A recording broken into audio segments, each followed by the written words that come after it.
commence? Ok. Très bien. Bon, bonjour tout le monde. Merci d'être présent aujourd'hui pour cette table ronde sur pourquoi être designer dans les services publics et comment les devenir. Pour moi, c'est Sofia Martinez. Je suis designer et chargée de projet design au sein de ETALIM. C'est le laboratoire d'innovation publique de l'État en Pays-de-la-Loire. Et du coup, moi, je suis Martin Delumeau, donc je suis designer au L'Absolu, le laboratoire d'innovation publique de la région Pays de la Loire. Donc, pour commencer cette table ronde, ça va être vite. Cette table ronde, elle est organisée par Design Public, c'est le réseau des designers intégrés en collectivité qui existe depuis là, ça va faire 1 an et qui compte avec une cinquantaine de designers intégrés au sein des différentes collectivités à niveau national. Et on organise.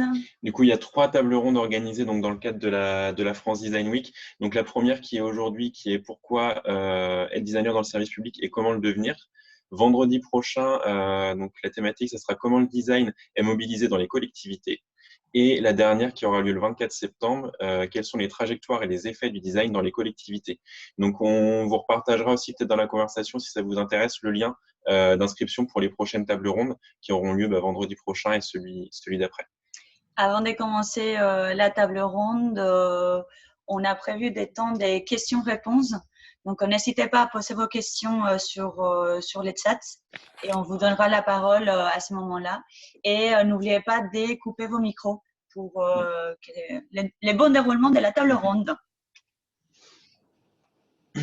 Donc, on va commencer peut-être par un petit tour de table rapide des 5 intervenants donc, qui ont bien voulu participer à cette table ronde. Donc, je vais passer au hasard la parole à Juliette, et puis vous allez pouvoir vous présenter tous rapidement, si ça vous va. Super. Bonjour à tous. Donc, moi, je suis Juliette Blond. Je suis designer de service à la région Bretagne, au Conseil régional de Bretagne, au sein de la délégation à la transformation. Okay. Et tu peux passer le bâton de parole à qui tu veux, si tu veux. Je passe le bâton de parole à Clément, qui est en dessous. Bonjour à tous. Donc, moi, je suis Clément Pontoro. Je suis designer et manager de projet à la CER, qui est le lab d'innovation de la CPM, donc l'assurance maladie de Loire-Atlantique, que j'avais eu pour mission de mettre en place quand j'étais en stage en 2019. Et je passe le bâton de parole à Caroline, qui est juste en dessous du coup. Bonjour à tous, je suis Karine Roturo, je suis designer à la direction des usagers, service aux patients, partenariat innovant du CHU de Nantes. Et donc je passe la parole à Cécile. Bonjour à tous, donc moi Cécile de Besançon, je suis designer et je travaille à la mission innovation du conseil départemental du Val d'Oise. Et donc la parole à Luther. Merci. Du coup, moi, je m'appelle Luther Kenam. Je travaille pour la métropole européenne de Lille, où du coup, je suis en charge du laboratoire de politique publique et je suis designer aussi. Merci à tous. Donc, du coup, la première question qu'on va vous poser, c'est le design de politique publique, design de service public. Qu'est-ce que c'est? Qu'est-ce que ça veut dire? Clément, tu veux y aller ou je commence? On peut essayer de définir un petit peu. Alors déjà, le design de politique publique, on va pas essayer on va pas se risquer à donner une vraie définition parce qu'il faut savoir que c'est un domaine un peu pointu et qu'on n'est pas des spécialistes du design de politique publique. Mais on va essayer un petit peu de vous raconter ce que c'est que le design dans le service public. Pour comprendre, déjà le design, c'est un ensemble de méthodologies et de champs d'application. Donc, dans les méthodologies, on a une façon de gérer les projets, donc avec de l'observation, de l'analyse, de la recherche, et puis de la conception et du prototypage. Tout ça, ça s'applique à plein de domaines divers et variés. On a l'objet, on a l'espace, le graphisme, l'interactivité, le service. Et puis, quand ça fait système, ça peut créer un genre de design un peu stratégique ou un design de politique publique si on l'applique à des politiques publiques. Et je passe la parole à Juliette qui va vous expliquer un peu plus précisément ce que c'est que le design de politique publique. Ça. Du coup, là, Clément vous explique un petit peu qu'est-ce que le design et à quoi on est formé, notamment en école de design. Après, l'application dans le service public, il y en a plein, comme il y a plein d'applications dans les services privés également. On a essayé de faire une petite échelle un peu de comment on applique les méthodes de design dans le service public, en partant du plus traditionnel au un peu plus stratégique. Donc, quand on fait du design dans le service public, on peut travailler sur des points de contact précis. Ça veut dire que moi, je peux être amenée à repenser un espace d'accueil dans un espace d'accueil social, dans une médiathèque. Je peux être amenée à penser un site internet, une interface de demande d'aide. Donc des points de contact très très précis qui peuvent être de l'espace, de l'interface, du document, des formulaires, enfin tout un tas de choses très concrètes. Mais quand on est designer dans le service public, on peut aussi travailler sur le design de service. Et donc là, c'est plus comme on pense le parcours utilisateur de manière globale. Donc en intégrant un ensemble de points de contact et toutes les interactions qui sont entre toutes les étapes du parcours utilisateur du service. Donc ça peut être comment on simplifie une demande d'aide pour accéder à un financement pour se former. Ça peut être comment on aide les jeunes parents à prendre leur marque avec leurs enfants dans les services de PMI, dans les départements. Il y a plein de façons de faire le design de service et peut-être que vous verrez un peu plus dans les exemples de projets concrets qu'on vous donnera après. Et après, il y a le design un peu plus stratégique qu'on peut appeler design de politique publique. Et là, l'idée, c'est plutôt d'avoir une approche sur la conception et l'évolution des programmes d'action publique. Donc, par exemple, ça peut être comment les méthodes de design peuvent aider à élaborer un nouveau schéma cyclable, comment elles peuvent aider à élaborer de nouvelles stratégies pour l'aménagement du littoral, pour l'agriculture durable. Toutes les politiques publiques peuvent être concernées et on peut mettre en place des méthodologies de design pour accompagner la définition de ces politiques publiques via de la conception, de l'expérimentation, de l'immersion, tout ce qu'on pourra vous raconter un peu plus tard. Et donc, quand on est aussi designer dans le service public, on peut faire plein d'autres choses au-delà de ces trois niveaux. On va aussi beaucoup travailler en interne avec les agents pour améliorer les services en interne. On va faire beaucoup de formations, d'accompagnement au changement. On va organiser des temps un peu événementiels pour sensibiliser sur nos méthodes. Donc, en fait, il y a plein de façons de faire du design dans le service public et je pense qu'on pourra vous décrire un peu plus ça chacun dans nos métiers et dans notre quotidien.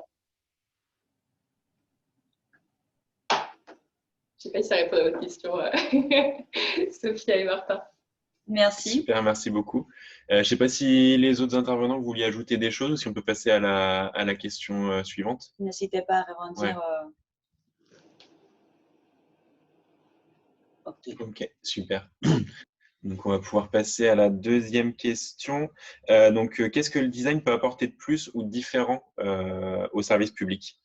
Donc, c'est Cécile et Caroline, je crois, qui sont sur cette partie. Je peux commencer et ça rebondit directement avec ce que Juliette disait, c'est de répondre à comment améliorer l'expérience usagée.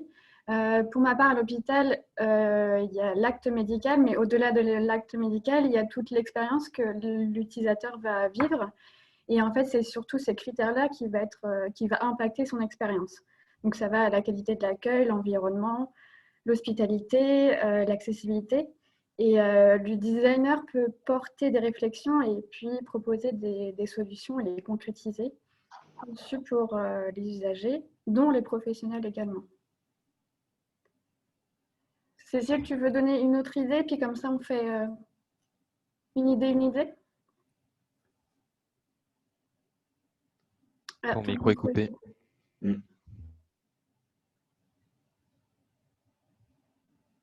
Pardon.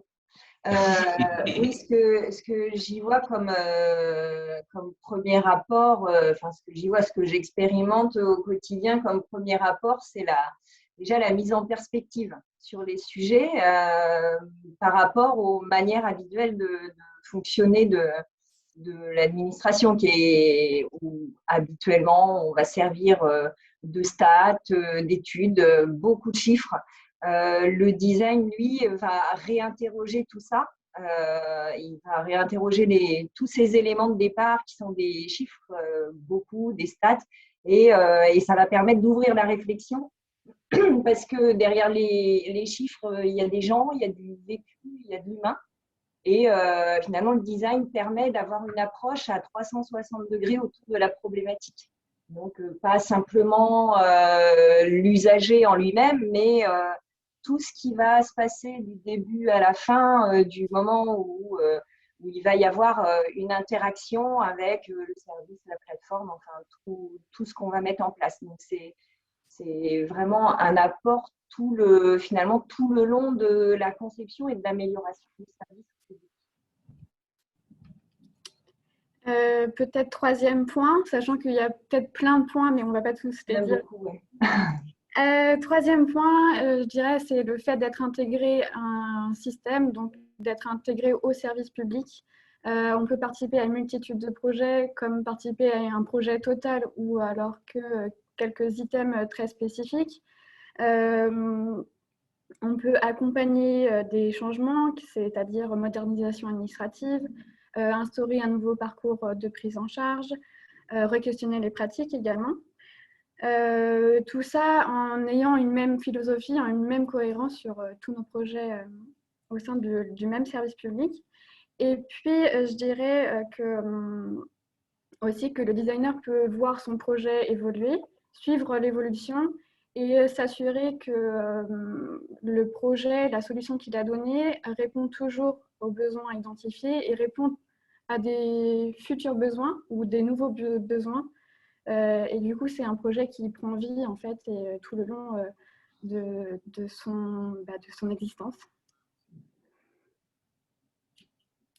Je te laisse, Cécile, prendre la suite. Ouais, il y avait un autre élément qui venait aussi sur les apports et la spécificité du design, c'est par rapport à la capacité qu'ont les designers à modéliser des situations complexes. Et ça, c'est vraiment un élément fort aussi que le design apporte dans le service public. On est souvent confronté à des situations avec beaucoup d'acteurs, beaucoup de contraintes, un système qui est lourd et tout ça, ça demande à être mis à plat, à être matérialisé, concrétisé pour pouvoir être compris par tout le monde. Ça permet de sortir un peu du monde des mots, des concepts et on a aussi cette faculté-là par notre formation, par nos compétences, de rendre matériel des situations finalement. Et c'est un vrai atout justement dans l'intelligence collective, dans le fait de faire consensus. Et quand on a beaucoup d'acteurs publics autour d'une problématique, c'est un plus indéniable et qu'on ne trouvait pas avant dans des administrations. Donc, il disait qu'on passait encore plus de temps à discuter autour des projets parce qu'on restait sur les mots et on ne s'entend pas toujours simplement avec des mots. On a tous la même conception des choses.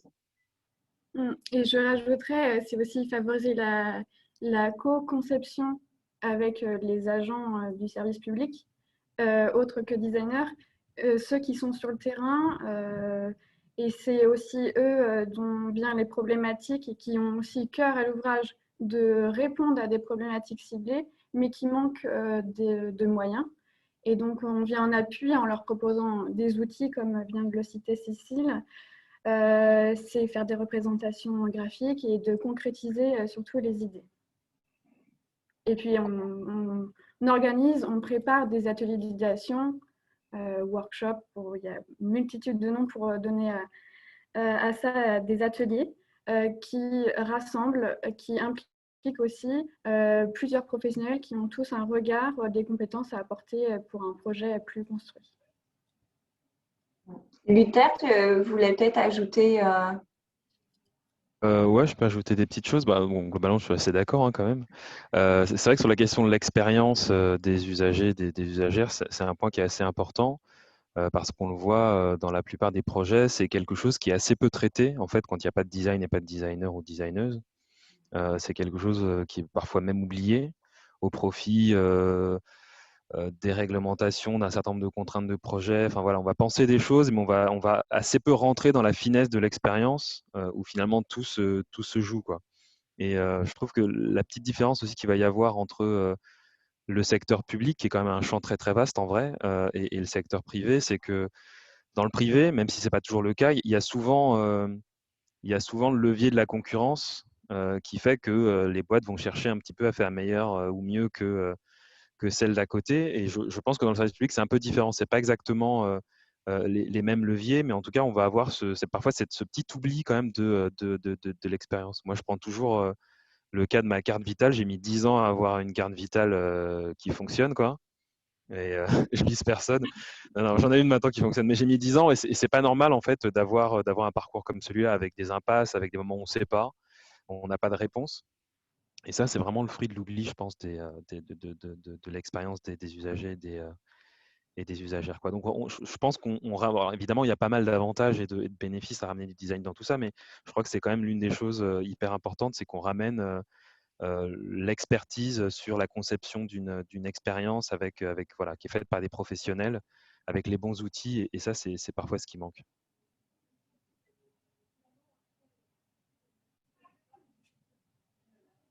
On va sortir un peu de ce qu'on avait prévu, mais on avait envie de vous poser une question. Pour vous, quels sont les bénéfices d'être designer intégré dans les collectivités ou dans les services publics? Moi, le grand bénéfice que je vois, c'est qu'on peut directement démontrer ce qu'on fait, hein, en live, quoi, presque. C'est montrer, ouais, c'est l'exemplarité, en fait. Et ça permet aussi au contact des différents agents et de l'administration dans laquelle on est d'amener ce changement. En fait, on fait de l'accompagnement au changement, donc, comme disait Juliette, et puis de basculer un petit peu une manière de faire assez figée pour ouvrir des perspectives et puis voir les choses autrement et surtout recentrer toutes les actions auprès de l'usager. Donc, on est là pour ça, pour continuellement faire un peu le rappel. Et quand on est en dehors, c'est pas la même chose. Là, nous, on a une capacité d'emmener tout le monde, de faire ensemble. Et ce que des prestataires n'ont pas forcément la capacité de faire. Eux, ils vont agir sur un projet. Nous, on agit vraiment à l'intérieur de l'organisation avec les gens. Mais je trouve que notre rôle, c'est beaucoup c'est pas toujours d'aller jusqu'au bout des projets, mais c'est de prendre la température, de lancer des choses, passer beaucoup de temps à préparer la mise en place d'un projet de conception centré sur les usagers, tout en place, faire nous-mêmes ou trouver des acteurs externes pour le faire et faire atterrir à la fin aussi. Et ça, c'est le fait qu'on connaisse la collectivité, qu'on connaisse ses agents, son fonctionnement, qui permet c'est un peu notre rôle aussi, c'est pas juste de faire un beau projet avec un beau rendu sur PowerPoint et des prototypes, sur Illustrator ou InDesign, mais vraiment de faire que ça devienne une réalité dans la collectivité demain. Et donc, on est vraiment là au tout début et à la toute fin. On ne fait pas toujours le milieu, mais je trouve que c'est vraiment notre force d'être intégré pour faire vivre jusqu'au bout tous ces projets. Ouais, puis on est là sur la continuité, c'est-à-dire on est le lien aussi à travers tous ces petits projets. Qui permettent en gros de pas, si on contacte deux prestataires différents, on va avoir deux façons de faire différentes, alors que là, le fait d'être intégré, on est un lien sur la continuité de la démarche. Et puis on peut être force de proposition, comme disait Juliette. Le fait d'être là, on va pouvoir instiller de nouveaux projets, voire même tout petits, qui n'auraient pas valu le fait d'aller appeler quelqu'un en externe. Donc on peut vraiment être là sur toute la durée. Un grand débat national. Alors, je pense que ça peut aussi pas mal varier selon les collectivités. On ne va peut-être pas en parler dans les détails aujourd'hui, mais elles sont quand même aussi vachement différentes. Donc, enfin, en tout cas, quand on parle de service public, c'est quand même vachement. Enfin, c'est un champ qui est très très vaste avec des entités qui sont finalement assez différentes entre celles. Alors, Caroline, visiblement, tu travailles plutôt côté milieu hospitalier. Moi, je suis dans une métropole, il y a des élus. En fait, il y a quand même des collectivités des services publics qui sont très différents avec des configurations très très différentes et une complexité qui est pas toujours la même. Mais effectivement, je pense qu'on peut retrouver quand même on va dire des plaisirs partagés dans toutes ces collectivités. Mais en tout cas, moi, ce que je retrouve à chaque fois, c'est la question de l'universalité, c'est-à-dire le fait qu'on travaille un petit peu pour tout le monde, quoi. Alors évidemment, on n'a pas tout le monde en cible sur chacun des projets, mais on travaille pour toute la population. Et ça, je trouve que c'est hyper intéressant par rapport à certaines boîtes qui ont voilà, une clientèle ou une cible précise. voilà, dans le service public, ce qui est cool, c'est qu'on bosse globalement pour beaucoup de publics différents et on a souvent aussi une grande diversité de projets. Et moi, ce que je trouve aussi intéressant, c'est le fait que, alors, on sorte un peu des logiques purement commerciales pour rentrer dans quelque chose d'un peu plus grand sur améliorer un petit peu la société, améliorer son fonctionnement et améliorer un peu ce que les gens vivent, quoi. Bon, après, c'est pas toujours aussi simple que ça, mais je trouve que c'est une des choses enfin, des idéaux qu'on peut, enfin, des idéaux qu'on peut poursuivre dans le service public, quoi. Merci. De tout à une question. Je ne sais pas si vous voulez qu'on vous donne la parole et prendre la parole en live ou que nous, on transmette les questions. Comme vous préférez. Tu peux peut-être transmettre la… On peut lire la question, On peut lire la sinon. question. Il n'y a aucun souci. Du coup, la question, c'est comment assurez-vous la neutralité du designer qui est employé par une collectivité? C'est-à-dire, vous êtes designer et collègue, donc comment gérer la manière dont les autres collègues vous perçoivent?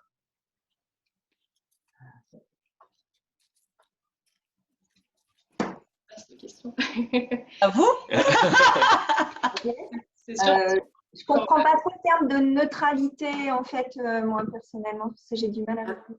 Alors, je suis Hélène Bétou, j'ai posé la question, en fait. Hein, donc, voilà, je me permets de prendre la parole. En fait, quand on est un collègue, on sait bien qu'il y a des biais, à un moment donné, qui sont comment vous êtes perçu par d'autres collègues sur, justement, un projet.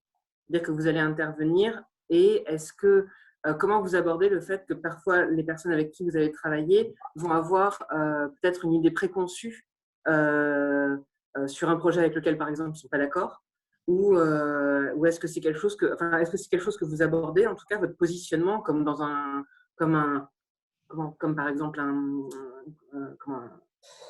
quand on est en conseil de gestion, enfin ou ce genre de choses. Enfin, voilà, à mon sens, je voyais ça comme une espèce de charte de neutralité, en fait, dans la manière dont vous abordez peut-être les projets avec les équipes, justement, avec lesquelles vous allez travailler. Alors, je ne sais pas si c'est plus clair, mais c'était un peu ça, en fait, l'idée de ma question. En fait, ce qui nous rassemble, c'est l'objectif du projet. Et l'objectif, c'est toujours l'usager, le service qu'on va rendre à l'usager. Alors, comment on est perçu, après, s'il y a des incompréhensions, c'est le dialogue, mais c'est vrai que je personnellement pas trop confrontée à ce genre de choses. En fait, on dialogue, on travaille ensemble, donc il y a forcément des moments où il y a des résistances, hein, mais c'est de travailler ensemble et de s'apporter les uns les autres qui fait que ça se passe bien, de manière générale. Et puis la neutralité, ça n'existe pas vraiment, parce que la neutralité aux yeux d'un directeur, c'est pas la même neutralité que celle aux yeux des usagers. Donc forcément, on n'est pas neutre. Déjà, on est influencé par notre regard de designer. On voit les choses d'une certaine façon. Donc si on nous donne notre avis, on va donner un avis qui peut être contraire à ce que les directeurs vont vouloir, mais on nous a demandé notre avis. Et ça, c'est l'objectif. Et puis, on n'est forcément pas neutre. On a toutes des sensibilités pour certaines choses. Donc forcément, on va toujours avoir un penchant sur certaines choses. Comme le disait Luther tout à l'heure, on a toujours la volonté de servir l'usager. Il y a des gens, c'est pas leur problème. Nous, on va quand même pousser dans ce sens-là. Donc c'est politiquement un geste de le faire. Donc forcément, on n'est pas neutre.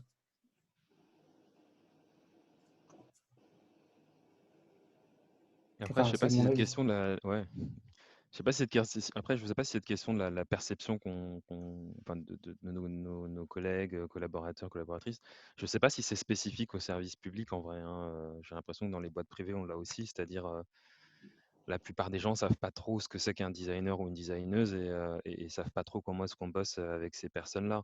Et elles ont souvent effectivement des préjugés, des idées préconçues. Et après, très vite, le tri se fait entre les gens qui sont à l'écoute et qui vont se dire ah ouais, en fait, finalement, c'est un peu plus développé que ça. Vous faites pas que du style, tout ça.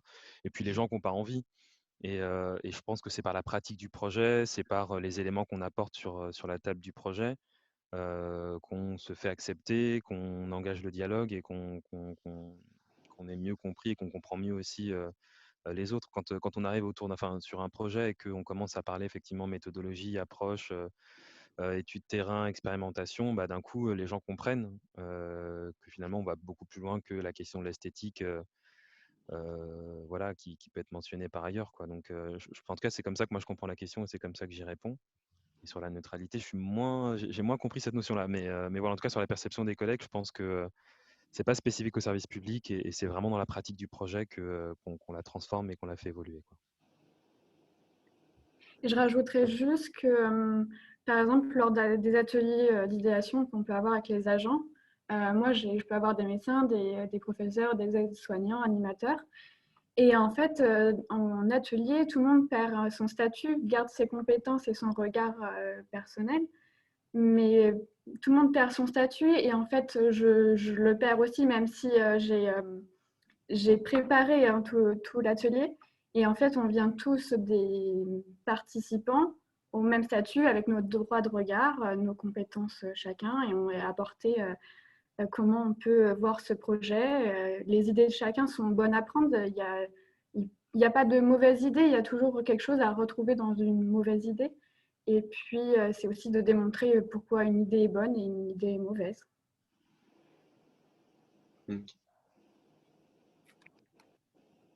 Ouais, merci. Merci pour vos réponses du coup à cette première question.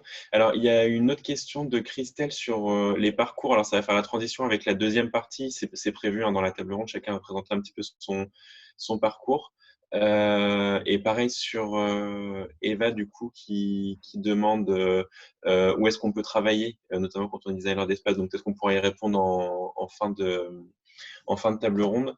Et là, il y a une question qui vient d'arriver. Il y a Bénédicte qui réagit et il dit je crois qu'il faut surtout redouter la méconnaissance du métier des designers dans la collectivité. Je ne sais pas si vous avez des réactions par rapport à ça. Il ne faut pas la redouter, il faut l'accompagner, il faut sensibiliser, il faut échanger. C'est vraiment ce que disait Lisa. En effet, quand on arrive, il y a des gens qui sont très heureux parce qu'ils ont envie de nouveautés, d'innovation, de découverte. Ils ont des idées reçues à déconstruire. Il y a des gens qui ont très peur. Et il y a aussi des idées reçues à déconstruire. Et en fait, c'est à la fois on vient en allant à la rencontre des agents, en se présentant, en faisant des projets ensemble, on se rend compte petit à petit de la réalité de notre métier, qu'on n'est pas là pour tout changer, pour juste faire de l'innovation, mais qu'on est vraiment là pour servir les usagers, les agents. Donc, il ne faut pas le redouter, même si ça fait un peu peur quand on arrive parfois dans la collectivité. Super, merci Juliette. Il y avait aussi Brendan qui avait une question sur comment le politique influe sur vos travaux de designer, notamment au sein de la métropole ou de la région. Est-ce que vous avez des réactions par rapport à ça? Parce que ça va être très différent au niveau de la métropole, de la région, où nous, quand on est préfecture, à mon avis, c'est très différent. Je vous laisse répondre. Dans les deux cas, je vais parler au moins pour la métropole, mais dans les deux cas, je pense que effectivement, la question du politique, elle est importante. Moi, je l'ai découverte en arrivant à la métropole européenne de Lille l'année dernière. Je sais pas trop comment le dire. En plus, il y a le devoir de réserve, alors il faut faire attention. Non, mais en gros, je vais essayer de parler un peu franco, mais les politiques, pour la plupart des politiques, moi, je me rends compte que c'est des gens comme vous et moi qui sont pas forcément experts sur les sujets, qui prennent pas forcément toujours les meilleures décisions non plus. Et des fois, moi, je suis pas forcément d'accord. La problématique que ça m'a posée à titre personnel, c'est que je me suis dit, si je suis dans une entreprise privée, par exemple, je peux m'opposer à une décision d'un supérieur en disant voilà, je suis pas d'accord, que c'est pas une bonne décision. Dans une collectivité publique avec des élus, déjà, ce qui m'a posé un souci, c'est que je me rends compte que les élus, c'est des gens qui émanent de la démocratie. Donc finalement, si je m'oppose à un élu en disant je suis pas d'accord avec votre truc, est-ce que je m'oppose pas à la démocratie? J'ai pas la réponse encore à ce truc-là, mais c'est une vraie question que je me suis posée. Et puis la réalité, c'est que voilà, c'est finalement très vertical quand on a des élus, c'est-à-dire qu'il faut appliquer ce que les élus demandent. Mais dans les faits, on se rend compte que quand l'élu demande quelque chose, en tout cas voilà, annonce un projet ou annonce une action, en fait, c'est jamais très précis, hein. Donc il y a souvent en fait une grosse marge d'interprétation et une marge de réalisation, et finalement une marge de liberté. Et après, je pense qu'il faut rentrer dans un travail d'échange avec l'élu. On va préciser petit à petit en faisant avancer le projet. Mais c'est vrai que oui, le poids du politique, il est important. Et puis, c'est vraiment la boussole, moi je trouve, en tout cas dans une métropole comme la métropole européenne de Lille, c'est vraiment une boussole dans les projets, et dans les sujets qui sont traités, quoi. Pardon, vas-y. Je veux bien compléter ce que dit Luther. Effectivement, cette notion de démocratie, hein, on a des élus. En revanche, effectivement, si on est dans un lab ou enfin, si on est intégré, c'est qu'il y a une volonté d'élu aussi d'aller plus loin, de transformer les manières de délivrer le service, d'aller rechercher voilà, un peu de la qualité dans ce qu'on propose. Il y a effectivement la décision, la politique, et puis la manière dont on va l'appliquer en fait. Après, peut-être que oui, chez certains, il peut y avoir des conflits, mais effectivement, on n'est pas dans des domaines où le politique vient. Enfin, on reste vraiment centré sur en quoi on sert les usagers. Donc, voilà, ça reste le point central de notre travail. Juliette, tu voulais continuer, tu voulais réagir? Oui, j'ai pas grand-chose à rajouter parce que moi, je suis pas en lien direct avec les élus. Souvent, il y a des grands programmes politiques qui sont portés par les élus dans les directions qui font appel après à nous. Mais je suis assez en phase avec ce que disait Luther sur le fait que souvent, c'est des grandes orientations, c'est des objectifs, c'est des volontés. Et après, on a quand même de la marge de manœuvre de recommander des choses à partir du terrain, à partir des usagers, de l'expérience des agents. Donc, c'est pas fermé, il y a possibilité de dialoguer, même si parfois ça peut friter dans certains projets, mais je ne le vois pas forcément comme un frein, en tout cas, dans nos démarches. Ça sera peut-être plus clair quand on parlera des types de projets. Effectivement, quand on parle de l'accueil du public sur lequel on travaille, sur l'utilisation de mobilité douce, on a peu d'occasions d'être en conflit comme ça. Puis effectivement, suivant les endroits où on travaille, pas vraiment en lien direct avec les élus. Merci. Il y a Célia qui nous pose la question: comment sont nés les pôles ou missions au sein desquels vous travaillez? Sont-ils liés à la volonté d'une personne en particulier au sein de la structure? À la région, l'équipe de la délégation à la transformation, elle est née il y a maintenant 4 ou 5 ans et c'était à la volonté du directeur général des services de l'époque qui a aussi, et au même moment, on a eu le laboratoire d'innovation qui s'est aussi lancé, donc il y a vraiment une volonté de la direction générale à ce moment-là. Et les agents qui étaient aussi très motivés pour porter toute la démarche avec nous. Je fais court pour que tout le monde puisse répondre également. Pareil au Val d'Oise, c'était la volonté, une proposition du directeur général d'intégrer l'innovation et puis l'accompagnement à la transformation. Et pareil à la métropole, c'était une volonté du directeur général des services. Je pense dans un programme, enfin dans une démarche plus large de transformation et de modernisation de l'organisation portée par le président de la métropole. Et donc voilà, donc c'est le DGS qui a poussé, qui a ouvert le lab, qui a créé un poste et des postes liés au design. Voilà, en gros. Après, maintenant, il est parti, donc c'est différent, mais voilà. Sur les acronymes, ça c'est trop administration publique. Hein. Les acronymes, DGS, Luther, c'est, s'il te plaît. Directeur ou directrice générale des services, en fait, c'est la personne qui est au sommet, on va dire, de la sphère administrative, quoi. Merci. Je rebondis juste sur ce que disait Luther, parce que nous aussi, le président a beaucoup porté la démarche et je ne voudrais pas l'oublier non plus. Pour ma part, au CHU, c'était la volonté de Madame Mordelima, qui est directrice de mon service, direction des usagers, services aux patients, partenariat innovant. Et en fait, je pense que c'est né de partenariats de concours avec notamment l'école de design, qui a fait connaissance de ce métier, et ils sollicitaient déjà des prestataires qui sont spécifiés dans le design. Et puis à l'assurance maladie de Loire-Atlantique, du coup, il y avait une volonté du CODIR d'avoir un dispositif, sous l'impulsion du directeur général, d'avoir un dispositif d'accompagnement des projets au sein de la caisse d'assurance maladie. Et donc, ça a été porté par le directeur de la statistique et des études. Et puis, très rapidement, ils ont contacté l'école de design. Je me suis porté volontaire pour venir faire mon stage. Et puis, ça a créé un petit peu, petit à petit, ce service qui s'appelle l'ACER, qui est le dispositif d'accompagnement des projets. Merci. Merci. Il y a encore quelques questions. Ouais. Du coup, donc il y avait donc quelqu'un Christelle qui réagissait sur la question de la perception, en effet, qui est importante, notamment avec la grosse structure hiérarchique du service public. Et donc la place des managers peut se télescoper avec des fonctions transversales telles que designer ou coordinateur de projet. Donc des remerciements aussi sur les réponses que vous avez apportées. Et une dernière question qui vient d'arriver. Selon vos expériences personnelles, quel est le plus grand défi pour un designer dans son quotidien au sein du service public? Par exemple, méconnaissance de son métier par les autres agents, la hiérarchie, le droit de réserve, etc. Et comment le surmonter? Une grosse question. Oui. Je peux peut-être commencer. Alors, moi, à la métropole, j'ai aussi une casquette de manager. Donc, en fait, je me retrouve aussi sur des enjeux qui dépassent le projet. Et en fait, la grosse difficulté que j'ai aujourd'hui, on en a déjà parlé au sein du réseau, c'est vraiment de comprendre le fonctionnement de l'organisation. C'est-à-dire que moi, je suis designer de formation. J'ai pas un parcours de fonctionnaire. Donc, en fait, je me retrouve dans une collectivité territoriale dont je comprends assez mal le fonctionnement, le fonctionnement précis, les procédures.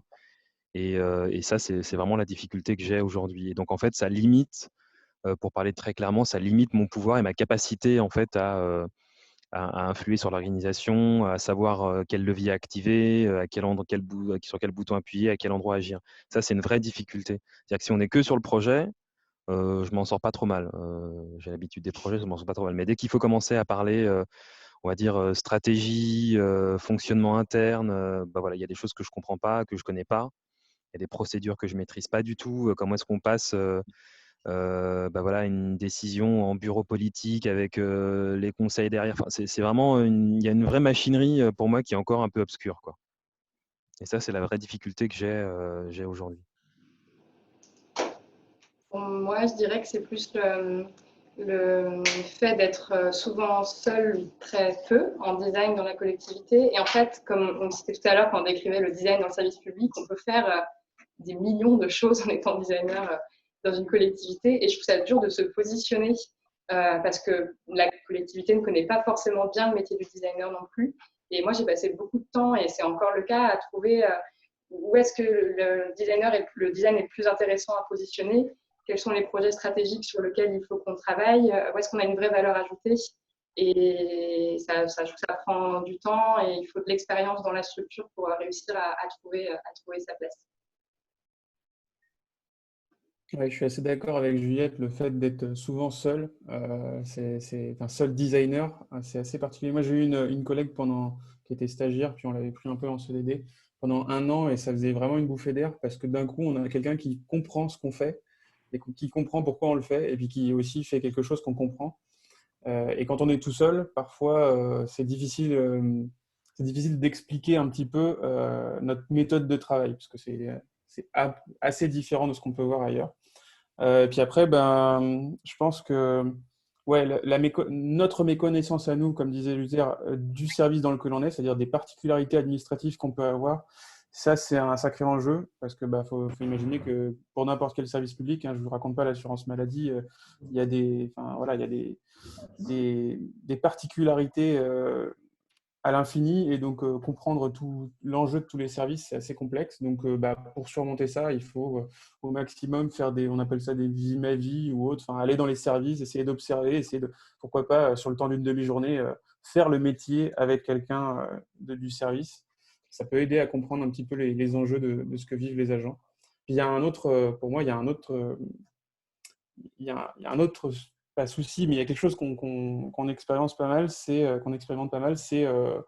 des fois, il faut s'accrocher pour ne pas perdre la motivation sur certains sujets, parce que on tombe sur des choses qui existent depuis un moment, qui sont plutôt archaïques, et c'est très démoralisant de voir à quel point on est en retard techniquement pour apporter Je vois Sophia depuis tout à l'heure, tu secoues les mains comme ça. Je me demande si c'est parce que tu es d'accord ou si c'est qu'il y a quelqu'un derrière la caméra. C'est assez bizarre. T'as pas fait beaucoup d'ateliers online, Clément? Je suis d'accord, je suis Si, d'accord. si, mais comme tu es loin, je ne connais pas. Pardon. Ouais, non, du coup, des fois, il faut s'accrocher parce que voilà, surtout sur tout ce qui est informatique, on est à la ramasse totale pour, j'imagine, presque tout le monde. On a 10 ans, des fois 15 ans de retard sur certains sujets et c'est hyper démoralisant. Mais pour surmonter ça, il n'y a pas vraiment de moyen de surmonter. Enfin, faut aller dedans et puis il faut essayer de démêler un petit peu le problème, quoi. Je crois que, enfin, nous, à la mission innovation, on a intégré un spécialiste en lean management et en data analyse. Ils vivent la même chose que nous. En fait, je crois que c'est le cas de tous les nouveaux métiers qui sont intégrés à des collectivités et à une administration. Donc ça, c'est pas propre aux designers, mais oui, c'est un défi.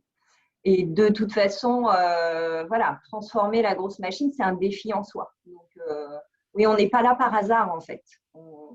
Des défis, on en rencontre tous les jours. Et puis, cette incompréhension, oui, régulièrement, on est obligé, comme disait Juliette, de déconstruire les représentations pour faire comprendre ce qu'on fait. Moi, je ne parle plus de design, en fait. Je dis, voilà à quoi je vais vous servir et quel va être mon rôle sur le projet. Je rejoins Luther aussi, gérer l'absurde des process et de l'organisation. Donc, comprendre comment ça marche pour pouvoir proposer quelque chose d'autre et se dire, mais et si. Mais avant de pouvoir proposer, effectivement, il faut comprendre comment ça fonctionne. Et ça prend un peu de temps. Si on n'est pas dans une équipe, dans un terrain qui favorise ça, je pense que c'est difficile, effectivement. Ouais, pour appuyer ce que vous dites et aussi précisément ce que tu dis, Clément, c'est vrai que enfin, moi, dans l'administration à laquelle j'appartiens, je me rends compte qu'il y a vraiment une culture qui est un peu hors du temps, quoi. C'est-à-dire un truc qui était là il y a 20 ans, qui serait peut-être là dans 20 ans encore et sans trop bouger. Et c'est peut-être la difficulté, effectivement, comme tu le disais, Clément, c'est que ça produit des choses, notamment, ça produit du retard déjà, parce qu'effectivement, il y a beaucoup de retard, moi, je trouve, sur effectivement les outils informatiques. Là, on est sur la phase des entretiens annuels. Donc, du coup, j'ai mis les mains dans un outil pour la première fois, j'ai halluciné, quoi. J'ai halluciné pour un mec qui est un peu né dans le monde du design, tout ça. Alors, j'ai aussi fait un peu du X et des interfaces. Il y a des trucs que je me dis, mais c'est vraiment, hein, enfin, j'ai pas les mots. Je trouve même pas les mots pour vous le décrire. Et c'est vrai qu'il y a il y a du retard qui a été pris. Et donc, j'ai l'impression qu'on est en train d'essayer de rattraper ce retard-là dans beaucoup de collectivités, mais il y a un gros retard qui a été pris. Et des fois, c'est dingue, quoi. C'est assez dingue. Et il y a peut-être aussi un point que je rajouterais à ce que tu disais, Clément, c'est que dans beaucoup de services publics, il y a une grosse couche de réglementaire aussi, en plus de la complexité de l'organisation. C'est qu'il y a beaucoup de choses qui sont bordées, structurées par des textes de loi. Et donc, on ne fait pas ce qu'on veut, quoi. Alors, dans les boîtes privées, c'est pareil, là, il y a la loi, mais la loi a une prise peut-être moins précise sur ce que font les boîtes, tandis que dans les collectivités et les services publics, il y a plein de trucs, c'est ultra bordé. Et donc, on ne peut pas comme ça avancer à l'aveuglette et faire un peu ce qu'on veut, quoi. Parce que très Ouais. vite, on tombe dans l'illégalité, en fait. Et je rajouterais, il y a un truc que j'ai oublié de dire, c'est on est tributaire aussi des effets. J'imagine beaucoup vous dans les collectivités, mais à l'assurance maladie, ça nous arrive. On est un peu tributaire des effets d'annonce des politiques. Je vais prendre un exemple sans trop rentrer dans les détails parce que c'est pas encore sorti, mais Macron, enfin le gouvernement Macron, a fait un effet d'annonce que pour 2022, on aurait un nouveau système de gestion de notre santé, de gestion de nos informations de santé. Et donc, donc 2022, c'est jusqu'à avril, hein, il reste 8 mois à peu près. Le produit sort en janvier 2022. Et vous n'êtes pas prêts, accrochez-vous, ça va être marrant. En gros, quelqu'un en haut a dit en 2022 ça sort, et puis derrière, notre administration vieillissante fait tout ce qu'elle peut pour sortir un produit dans les temps, sauf que c'est des produits qui sont colossaux et dont on n'est pas forcément toujours capable de développer nous-mêmes, ou en tout cas sans faire de massifs recrutements. Et donc là, c'est un exemple parmi tant d'autres. Voilà, je pense qu'on a tous ces exemples-là et on est un peu tributaire de ça. Et parfois, c'est rageant parce qu'on voit des produits ou des projets sortir alors qu'ils ne sont pas mûrs, mais juste parce qu'il y a une deadline qu'il faut respecter. Et ça, c'est ça, on peut malheureusement rien faire la plupart du temps contre ça, mais c'est marrant, je vous trouve assez négatif presque par rapport à tout ça, alors que c'est finalement le défi qui fait l'intérêt du poste. Alors, c'est clair que les humeurs, elles font ça non-stop parce qu'on est découragé et puis on a un élément qui va venir rajouter et là dire « yes, c'est bon, ils ont compris, c'est parti, ils ont fait tout seuls, c'est top ». Et en fait, mais oui, on le sait que c'est une grosse machine, que c'est long à faire bouger, mais il y a tellement de petites victoires quotidiennes sur des choses qu'on met en place et qui, en fait, on ne peut pas tout révolutionner. Mais au fur et à mesure, on arrive à faire des choses justement pour les usagers parce que notre rôle, il est là.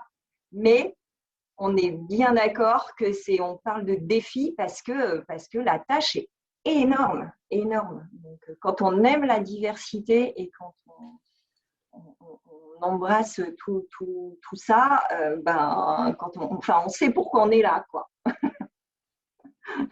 Merci pour les réponses. Bon, j'ai à dire qu'il y a beaucoup de défis, mais je vous assure que c'est trop cool de travailler dans le public.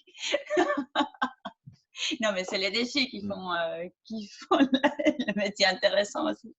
On va continuer, on note vos questions.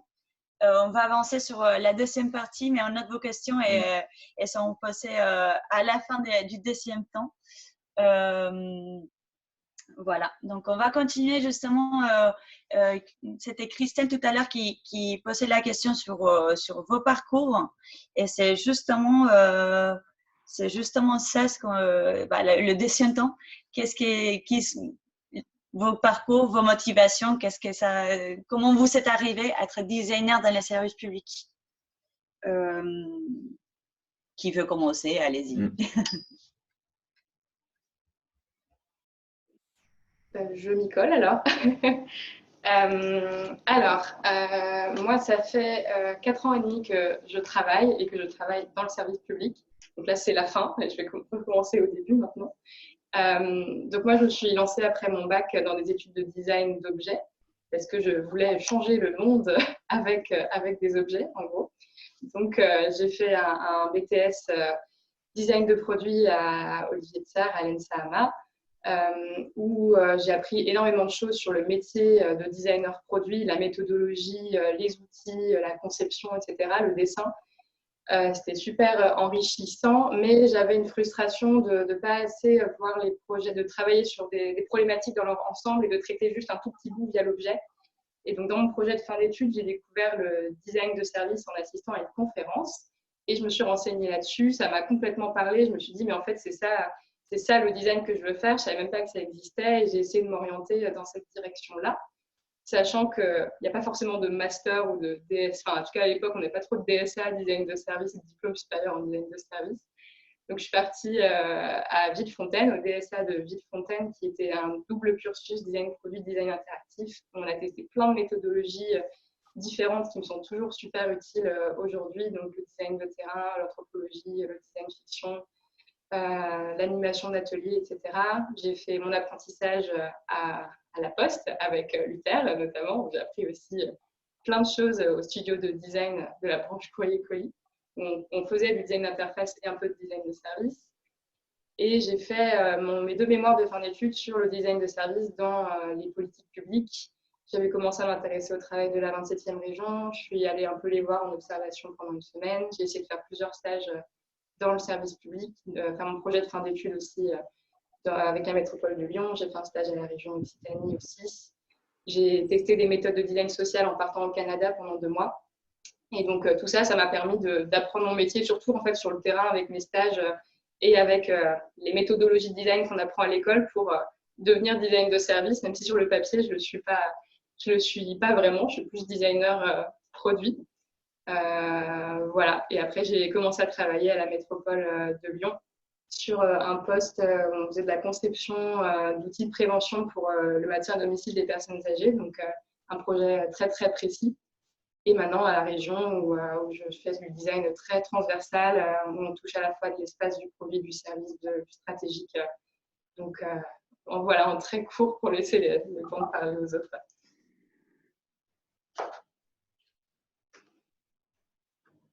Je donne la parole à Cécile, s'il faut tendre le bâton de parole. Ok, moi aussi, je suis issue du design d'objets.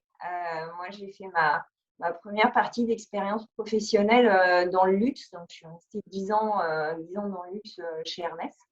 Et après, j'étais indépendante pendant 7 ans.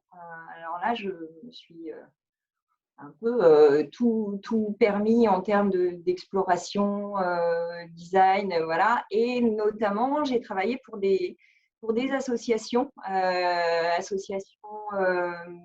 d'Autisme Ensemble 95. J'ai travaillé avec une association qui s'appelle Le Jeu pour tous et qui fait du lien par le jeu. Et moi aussi, ça a été le moment où je me suis dit, en fait, c'est à ça que j'ai envie que servent mes compétences, à rendre un service, en fait, offrir quelque chose au vivre ensemble, plutôt que de créer encore des biens de consommation. Pour moi, ça devenait absurde, mais je me disais, mais bon, voilà, c'est ce que j'ai appris à faire, mais finalement, en quoi je peux me servir de toutes mes compétences, de tout ce que je connais en termes de conception et de réflexion de conception pour que ça soit utile finalement à tout le monde.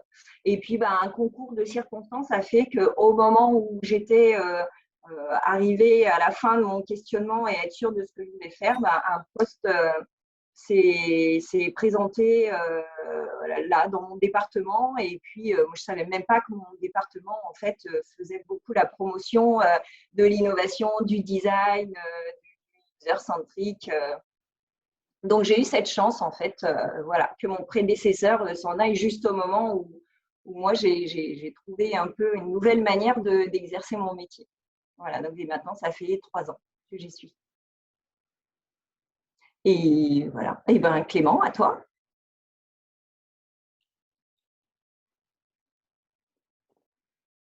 Pardon, j'arrivais pas à remettre mon micro, désolé. Donc moi, j'ai commencé j'ai commencé à travailler il y a seulement 2 ans, mais j'ai commencé mon parcours dans ce merveilleux monde du design il y a quand même un petit moment, puisque j'ai fait un bac art appliqué, donc de 2010 à 2013, vous voyez, ça fait un moment. Donc j'ai fait mon bac art appliqué à Bordeaux, l'école du Mirail. Ensuite, j'ai fait un BTS en design de produit. Donc, le bac art appliqué, on voit un petit peu tous les domaines. Alors, de manière un peu succincte, faut pas imaginer qu'on développe des gros projets, mais on voit de la mode, de l'espace, du graphisme, on voit à peu près tout. Et puis, donc après, j'ai fait un BTS en design de produit à l'Institut Sainte-Geneviève à Paris. Et puis, je suis venu faire un bachelor en Industrial Product à l'école de design de Nantes. Et puis, un master CARE à l'école de design de Nantes aussi.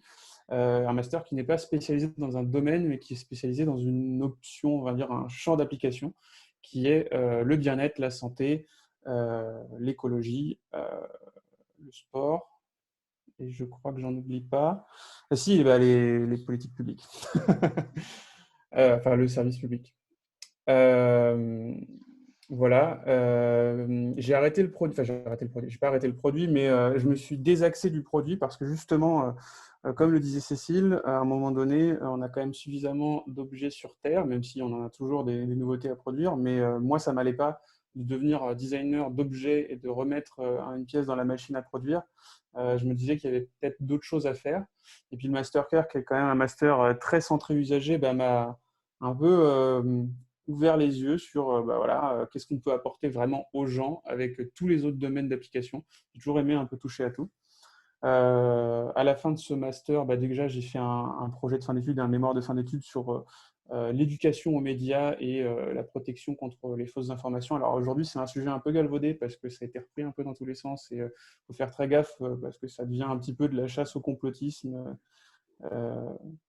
Voilà, c'est pas un sujet qui est forcément toujours très bien traité aujourd'hui, mais à l'époque, c'était naissant et c'était intéressant. Et puis en fin de master, donc j'ai fait un stage. J'ai eu la chance de pouvoir faire mon stage à l'assurance maladie de l'Atlantique, qui avait pour projet donc de mettre en place un lab d'innovation. Donc on s'est creusé la tête à plusieurs et puis on s'est dit il faudrait qu'il soit comme ci, comme ça, et puis on l'a fait sortir de terre.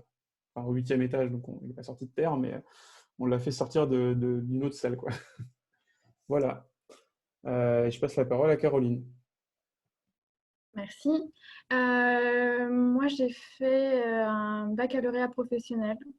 À ma MV, c'est artisanat, métier d'art, option marchandisage visuel, à la joaillerie à Nantes. Et ça se rapproche un peu du retail. Et j'ai voulu en fait m'ouvrir à un domaine plus large qui est le design d'espace, dont je me suis orientée vers l'école de design Nantes Atlantique. Et donc j'ai fait la première année et 2 ans de bachelor dédié au design d'espace. Suite à l'obtention du bachelor, je voulais donner une place plus particulière à l'usager, qui soit au cœur des projets, que les projets touchent plus l'humain peut-être un peu plus vulnérable, et que ça rejoint aussi Clément et Cécile, que le retail, c'est pour mettre en valeur en fait les produits qui sont créés par les designers. Donc ça, c'est de la consommation. Design d'espace, souvent c'était pour du particulier, donc il n'y avait pas forcément de problématiques humaines, même si on retrouve du design d'espace dans le design que je fais encore aujourd'hui. Et du coup, je me suis orientée vers le master innovation sociale et santé au LabCare de l'école de design, toujours. Et c'est là où j'ai pu développer plus de problématiques qui touchent à la santé. À la fin de mes études, j'ai fait un stage de fin d'études au CHU de Nantes, donc en 2019, et j'y suis toujours. Donc en fait, à la suite de ce stage, ils ont créé un poste, et donc oui, j'y travaille toujours. Voilà pour mon parcours. Et du coup, je donne la parole à Luther. Merci. Donc moi, mon parcours, il commence avec une formation assez classique en design industriel ou design de produits dans une école qui s'appelle Strat. Donc moi, je suis rentré en 2005, j'y ai fait 3 ans, j'ai fait une année de coupure et j'ai terminé ensuite fin 2011. Et dans cette école, j'ai fait pas mal de choses assez différentes, du produit, de la mobilité, de l'interaction. Et puis j'ai terminé avec un projet de diplôme qui était plutôt serviciel. Et à l'époque, c'était pas si clair que ça, donc c'était pas très confortable. Et comme disait Juliette, c'est vrai que moi j'avais aussi cette envie de changer le monde. J'étais un petit peu idéaliste, tout ça. Et quand on est sincère et honnête envers soi-même, il y a un moment où on se rend compte que les produits, c'est pas toujours la bonne réponse, quoi. C'est pas toujours nécessaire. Et puis il faut aussi, enfin en tout cas moi j'ai eu aussi j'ai dû dépasser ce truc où on veut faire on est un peu fasciné par l'édition parce que c'est des produits très aboutis, mais et en même temps, c'est très compliqué de bosser pour l'édition. On bosse beaucoup, on gagne pas toujours grand-chose, à part quand on fait des best-sellers. Et ensuite, les gens qui achètent, finalement, ils sont pas très, très nombreux. Et donc, on a vraiment l'impression de mettre beaucoup d'énergie dans quelque chose qui a finalement assez peu d'impact ou pas l'impact qu'on voudrait. Et donc, quand on commence à se poser ces questions-là, on finit par se dire, bah oui, voilà, donc c'est peut-être pas le produit la réponse. Peut-être que la réponse, c'est quelque chose de plus large ou de plus immatériel. Et petit à petit, on glisse comme ça vers le service, et ensuite on arrive dans les politiques publiques. Et donc après mes études, en fait, moi j'ai monté une petite agence de design avec des camarades d'école où on est rentré pas mal par les usages sur les projets. Donc ça, c'était peut-être déjà le début du verre dans la pomme. Et ensuite, je suis passé par le groupe La Poste pendant quelques années où effectivement j'ai eu le plaisir de travailler avec Juliette, donc dans un département d'innovation. Et je pense que c'est là aussi que j'ai pris goût à la fois à la diversité des projets, enfin en tout cas que je me suis rendu compte que c'est un truc qui me plaisait, et que j'ai aussi pris goût au fait, parce que La Poste, ça reste quand même une boîte qui a une mission de service public, en tout cas, et qui est commandée directement par l'État. Et c'est là que j'ai pris goût aussi, voilà, à l'universalité, au fait de travailler pour tous et pour tout le monde. Et effectivement, quelques années plus tard, quand j'ai vu un poste à la métropole, ouais, c'était un peu ce qui me correspondait, quoi. Et donc j'y suis allé avec conviction et certitude.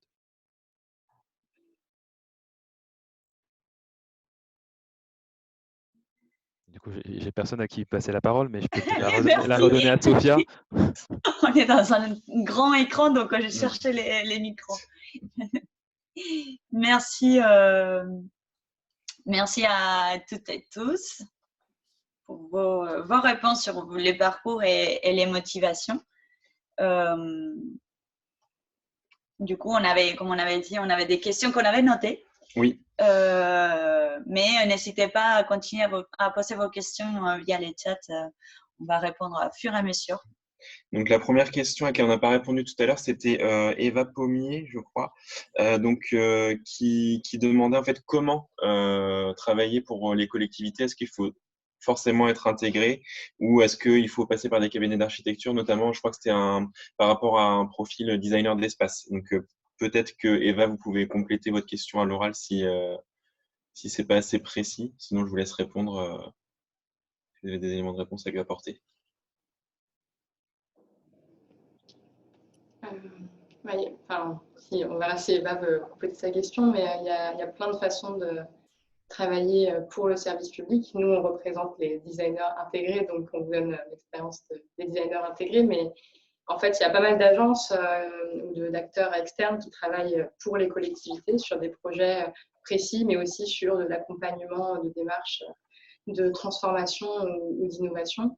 Donc, ça peut être sur du design de service, sur du design d'espace. Donc, il y a beaucoup d'étudiants en design de service qui rejoignent aussi ces agences. En design d'espace, je ne connais pas très bien. Peut-être que Caroline pourra en dire un peu plus sur ce qui est possible, mais je pense que des agences d'archi qui travaillent beaucoup avec les services publics, ça doit exister. Oui, design d'espace, on travaille avec quelques agences, mais qui sont spécialisées dans le domaine du design. Et oui, il y a de l'espace, mais on fait, en tout cas, pas à ma connaissance, on fait appel à des agences d'architecture à part. En fait, je ne suis pas appliquée parce que quand on fait appel à des agences d'architecture, c'est qu'on construit un bâtiment comme le nouvel hôpital en 2026.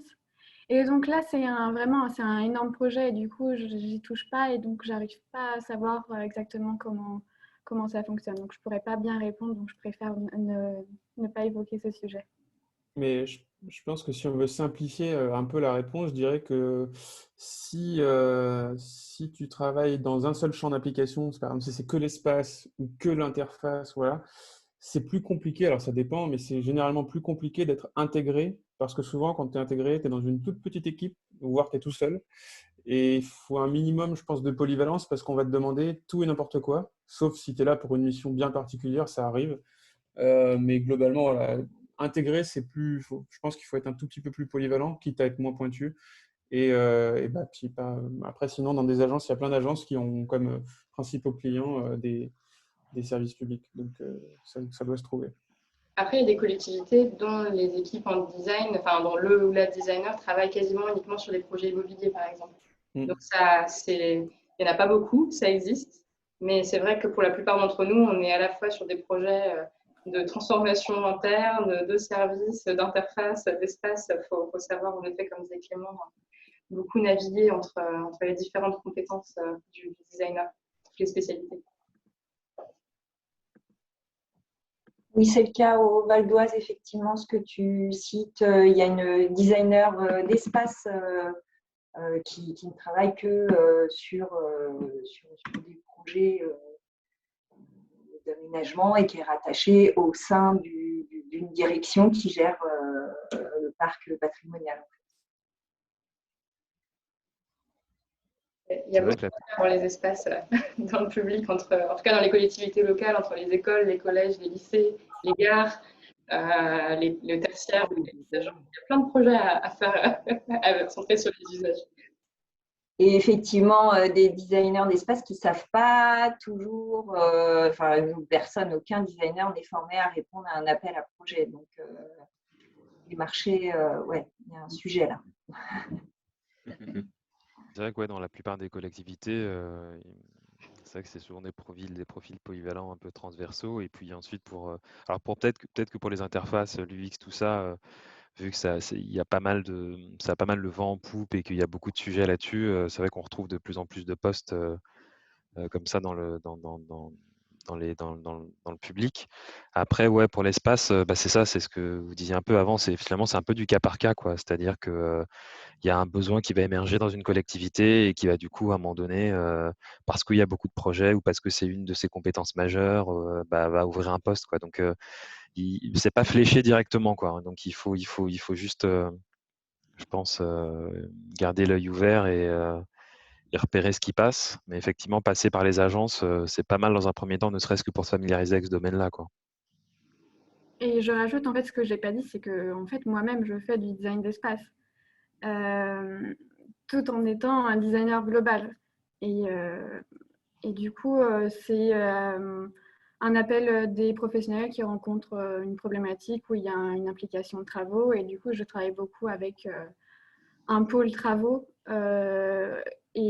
Donc, j'analyse le sujet, je vois avec les interlocuteurs sur le terrain, je dessine l'espace et souvent, c'est un ingénieur travaux qui va prendre appui avec moi sur le projet pour répondre à une question technique, chiffrage, lien avec les prestations, avec les prestataires pour la réalisation.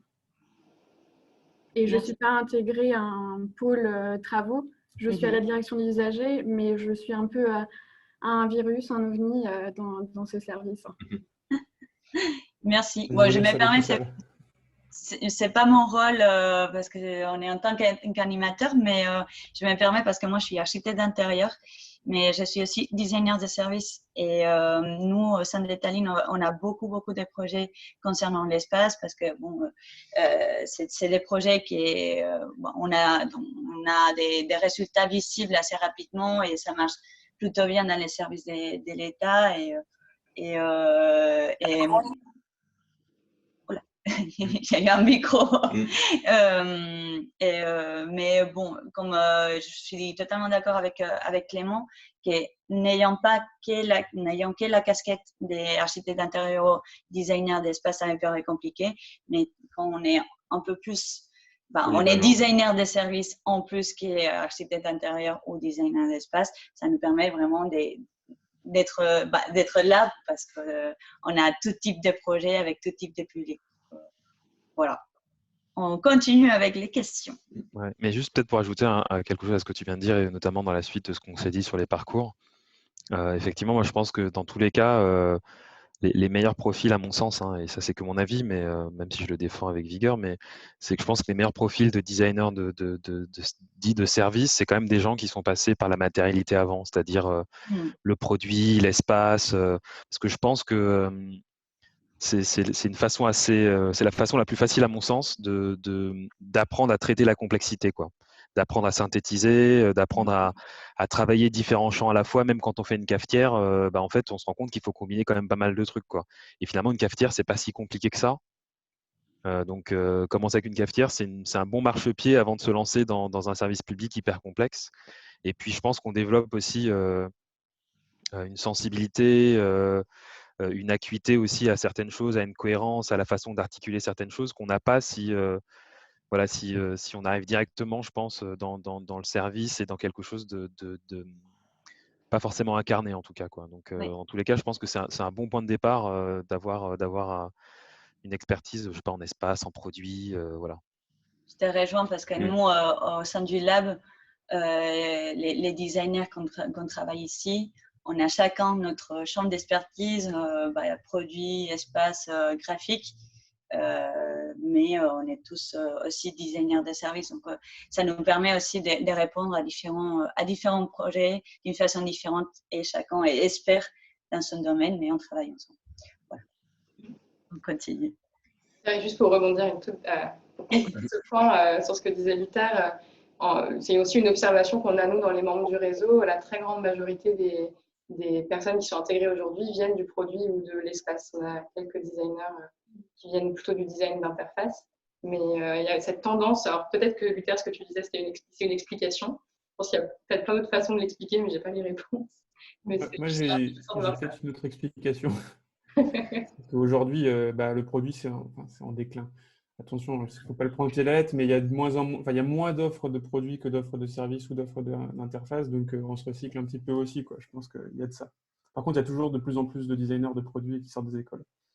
Non, mais là-dessus, tu as raison, tu vois, mais on peut se questionner aussi. Est-ce que, enfin, tu vois, moi, je le vois là sur la métropole, il y a des projets d'école, tout ça, et puis il y a des gens qui disent, ah oui, on va faire une école de designer de politique publique, quoi. Tu vois, je sais pas si c'est forcément la meilleure chose à faire, quoi. Parce que, effectivement, là-dessus, tu as raison, il y a une désindustrialisation, et puis qui fait que bah, il y a quasiment plus de postes de designer produit, en tout cas très, très peu. Surtout que tu vois, les centres de conception, En ils France. sont dans. Ouais, en France, ouais, c'est sûr. Mais les centres de conception, ils sont localisés à des endroits très précis, puis ils inondent le monde, tout ça. Mais, mais au-delà de ça, ouais, moi, je m'interroge à savoir s'il faut vraiment former des designers dits de politique publique from scratch où ils font que ça pendant 5 ans, quoi. Je suis pas sûr. Et puis leur maîtriser une petite idéologie un petit peu au passage. C'est ça. Merci pour vos réponses. On continue avec les questions qu'on avait gardées pour Ouais. de tout à l'heure. Il y avait Christelle du coup qui se demandait si quand vous évoquiez tout à l'heure le fait que vous étiez un peu isolé dans vos collectivités, ou Caroline leur disait tout à l'heure un peu comme un ovni, et une méconnaissance aussi de la grosse machine administrative. Est-ce que le fait de créer des binômes designers et consultants en organisation, qui sont des postes qui fleurissent de plus en plus en collectivité, serait pas un moyen intéressant de pallier à ça? Et justement, il y a Bénédicte je vais reprendre la question parce Ouais. que c'est un peu un lien, qui dit que justement, si le réseau est une réponse à la solitude du designer intégré, et quelles autres solutions pourrait avoir, sauf recruter d'autres designers. En effet, en tout cas, nous, dans notre équipe, on a à la fois du design et du conseil en organisation. On a également une autre collègue qui est fonctionnaire de la fonction publique. Et c'est vrai que le travail collectif, il a vraiment du sens parce qu'on a tous quelque chose à apporter dans la machine. Après, il y a vraiment quelque chose d'important, c'est qu'une expertise ne prenne pas le pas sur l'autre. Des fois, on peut observer des jeunes stagiaires qui arrivent dans des collectivités qui ne sont pas encore super sûrs de leur vie sur le design, et le responsable chargé de mission innovation peut venir un peu manger le designer qui arrive et lui fait perdre un peu sa spécificité et son expertise. Donc, tout est dans l'équilibre de la relation, mais en effet, ça peut être un super atout, notamment en travaillant sur les projets en binôme, et justement pas être trop seul dessus. Ça permet de mieux comprendre la collectivité et de mettre un maximum de force et d'expertise différentes dans les projets. Et on pourrait faire pareil avec plein de compétences. Nous, on aimerait beaucoup travailler avec des sociologues, sur les sciences cognitives. Enfin, on pourrait créer des super équipes d'Avengers de l'innovation publique. Ce serait vraiment le top. Mais on fait avec les ressources qu'on a en interne. Je rejoins aussi également la réponse de Juliette. Moi, à l'hôpital, ça revient à la question qu'on a eue avant. Quel était le défi? Moi, c'est le domaine médical. J'ai aucune connaissance du domaine médical. Mais le designer doit aussi savoir s'équiper et de rassembler autour de la table les interlocuteurs qui vont apporter une compétence. Du coup, je travaille à chaque fois avec un collaborateur qui est expert du sujet, de l'usager, du terrain, des professionnels, pour comprendre aussi tout le parcours et de faire lien avec les professionnels. Mais c'est aussi un gros travail de co-construction avec les agents hospitaliers qui sont sur le terrain, agents de santé. Et puis autrement, j'ai une marketeuse aussi dans mon service qui va m'aider sur toute la partie expérience patient, accompagnant, aidant, professionnel. Et puis, je vais avoir des conseillers en orientation, conseillers d'organisation pour piloter aussi les projets. Et pour le après, quand vous avez imaginé la solution, il faut la concevoir. Et du coup, c'est les ingénieurs travaux et tout le pôle travaux qui vont m'aider à concrétiser pour de vrai l'idée. Et Ouais, pour vas-y, ajouter Hugo. à ce que tu dis, effectivement, tu as très très justement dit que le designer ou la designeuse devait savoir s'équiper, ça c'est clair, et savoir aussi apprendre, se renseigner. Enfin, je pense que moi, je rapproche un peu sur cet aspect-là le designer et les designeuses de la figure un peu du consultant ou de la consultante, quoi. C'est-à-dire être capable d'arriver sur un terrain et très vite de comprendre comment ça fonctionne, de comprendre la nature du terrain, quoi. Et c'est ce qui fait aussi qu'on est capable après de travailler dans des domaines hyper variés. Maintenant, cette compréhension-là, elle ne doit pas nous dispenser, comme tu l'as dit, Caroline, de travailler avec des gens qui sont experts des sujets. Et ça, c'est valable autant pour l'hôpital que pour la collectivité publique, que si demain vous travaillez sur une table en bois, quoi. C'est-à-dire que vous maîtrisez un petit peu le matériau, mais en réalité, il faut quand même bosser avec un ou une ébéniste, quoi, qui connaît le matériau, qui connaît les techniques et qui porte vraiment l'expertise. Et c'est ce dialogue-là qui est hyper intéressant, qui va produire des choses aussi de qualité. Et je pense que c'est ce qui fait que la figure du designer, de la designer, c'est pas une figure qui travaille seule, quoi. C'est toujours quelqu'un qui travaille en équipe. Et ça, je pense que c'est important de le rappeler. On travaille en équipe parce qu'on ne sait pas tout et parce qu'il y a plein d'autres expertises qu'on n'a pas. Et pour répondre aussi à la question de la solitude, je pense que de façon générale, il faut se méfier des gens qui embauchent un designer ou une designeuse tout seul, déjà, c'est-à-dire sans dispositif autour, sans éléments autour. Je pense qu'il faut vraiment s'interroger souvent sur l'historique dans la structure, qu'est-ce qui a été fait avant. Est-ce qu'il y a eu d'abord est-ce qu'il y a eu des initiatives, est-ce qu'il y a eu des programmes, est-ce qu'il y a eu des opérations qui ont été faites, ou est-ce que les gens sont en train de vous recruter tout seul ou toute seule et puis ensuite vous allez devoir vous démerder. Et puis par rapport aussi à la complexité de l'organisation, je pense que moi c'est mon idée, mais je ne sais pas si c'est la bonne, mais je pense vraiment qu'il faut qu'on ait une espèce de mini formation qui n'est pas forcément très très longue, mais qui peut pas très très longue, mais qui peut durer quelques mois sur vraiment les secteurs publics et puis tout ce qu'on peut apprendre et tout ce qu'on doit apprendre un peu sur ces fonctionnements-là, quoi. Parce que c'est quand même un peu huge, quoi. Mais voilà, sur le réglementaire, voilà, un peu toutes ces choses-là. Je pense que ça peut être intéressant d'avoir un petit module, quoi, qui est destiné aux designers. Et enfin, ouais, avoir un deuxième designer ou une designeuse avec qui discuter, c'est quand même pas mal parce qu'on se comprend bien et qu'on on se sent pas trop seul et on parle des mêmes choses et on peut aussi aborder et réfléchir ensemble sur des problèmes qui peuvent être liés à l'organisation.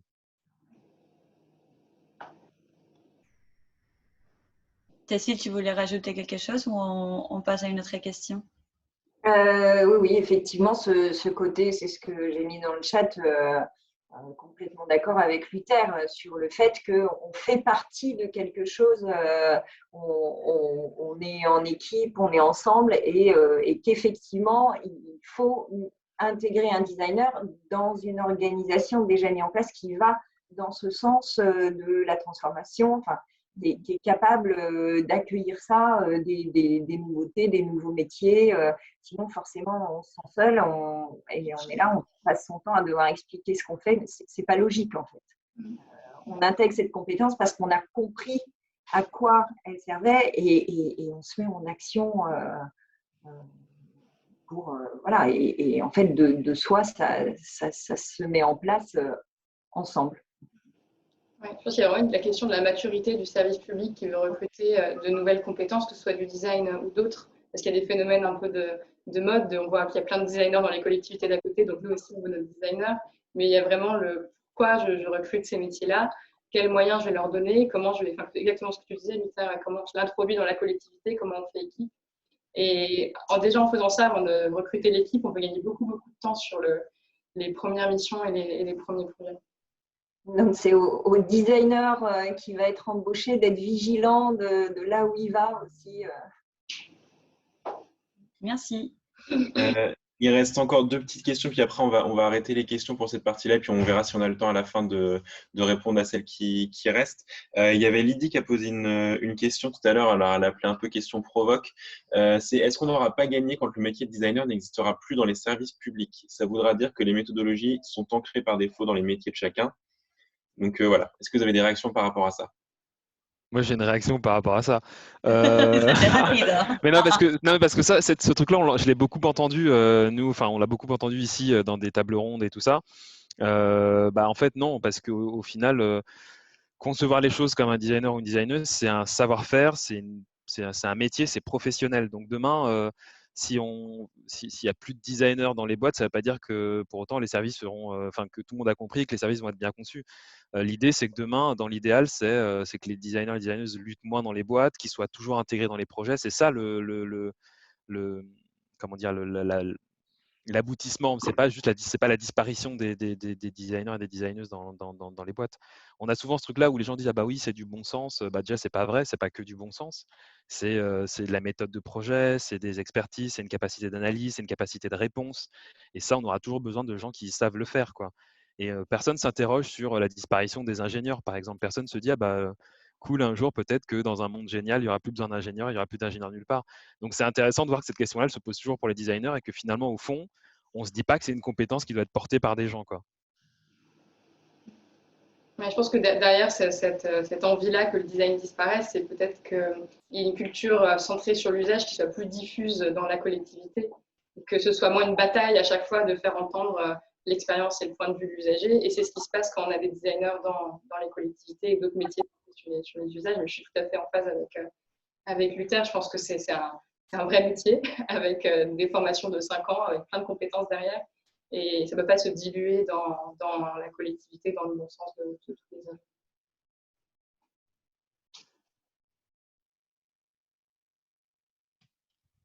Et très rapidement, du coup, une dernière question, puis après on va passer à la dernière partie de la table ronde. Alors, je ne sais plus qui a posé la question. J'arrive. Mais c'était quel conseil auriez-vous aimé recevoir avant d'intégrer le service public, je crois. Ouais, voilà, avant c'est de ça. devenir designer C'est Karine intégré. qui posait cette question.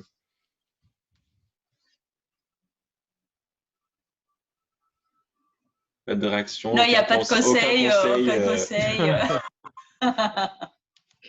Il y en a tellement.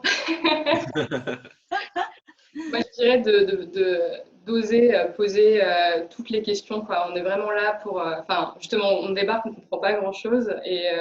Et des fois, ça peut être on peut subir un peu le… Enfin, comment dire, on a l'impression que tout le monde comprend tout, sauf nous.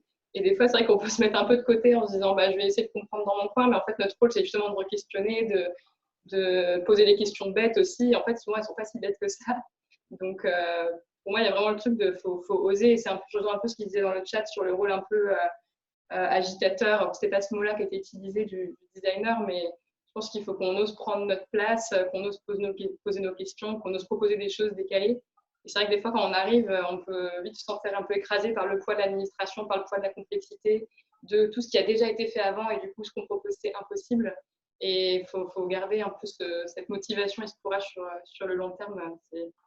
Il faut s'accrocher en fait, mais ça donne des résultats et ça vaut le coup.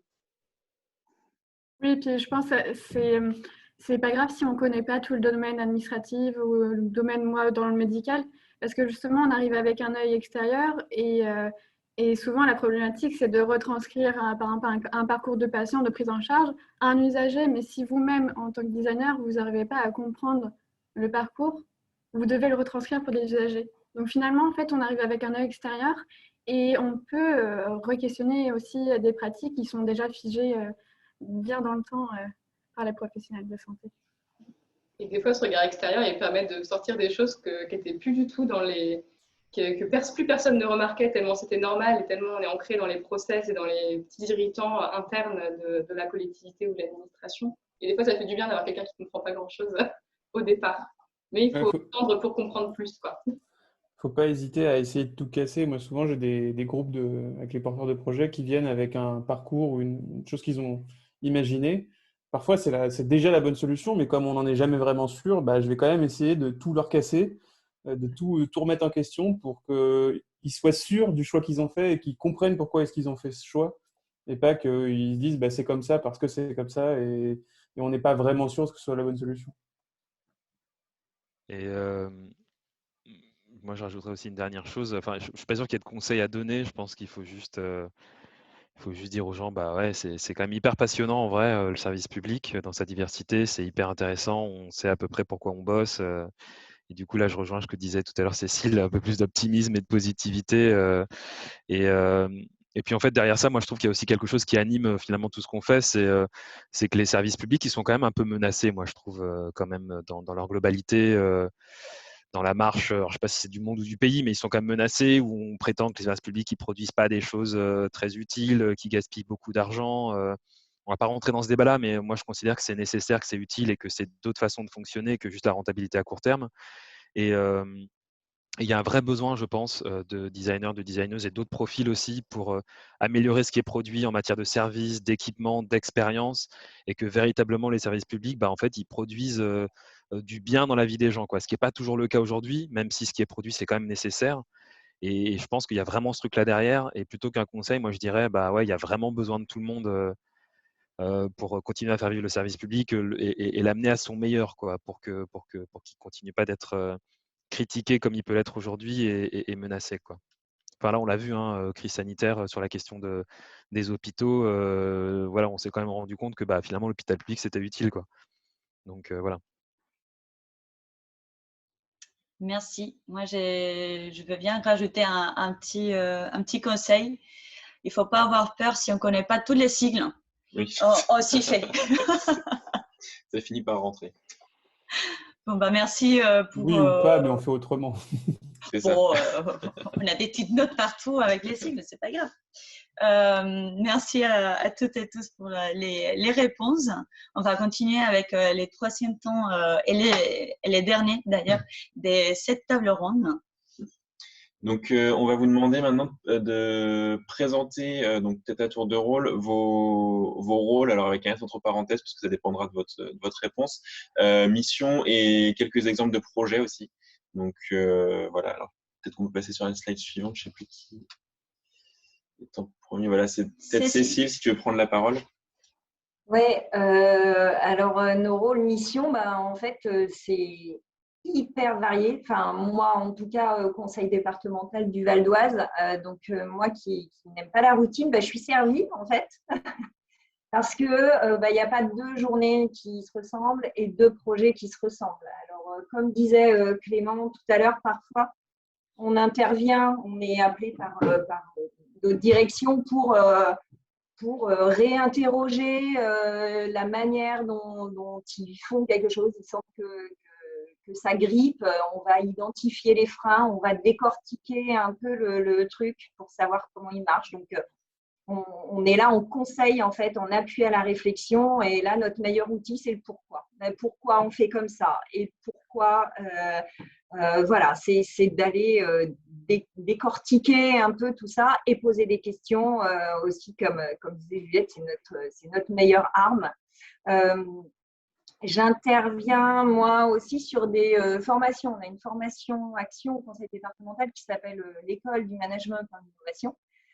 Et chaque année, on forme un peu plus environ une quinzaine de cadres.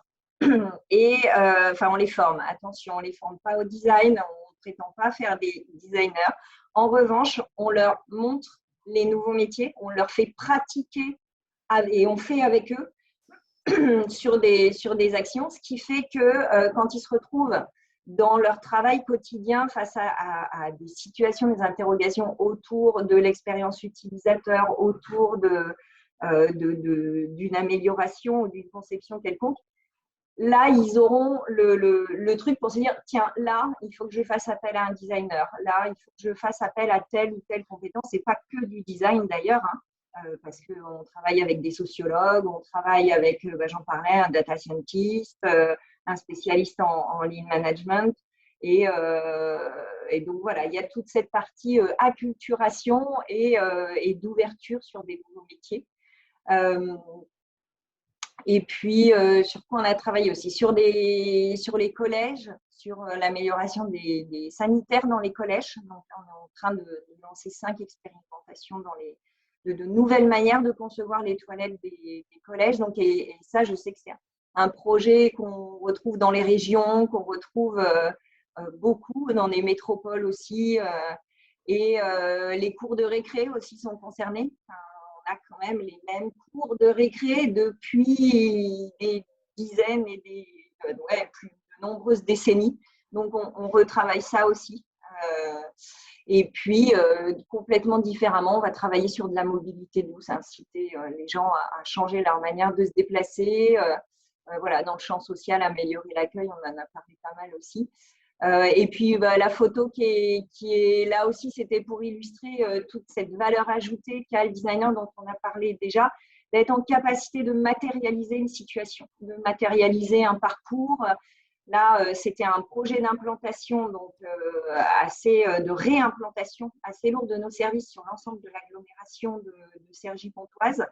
Ça concernait à peu près 250 agents, donc des questions RH assez lourdes, des questions politiques de territoire, de telle ville ou telle ville.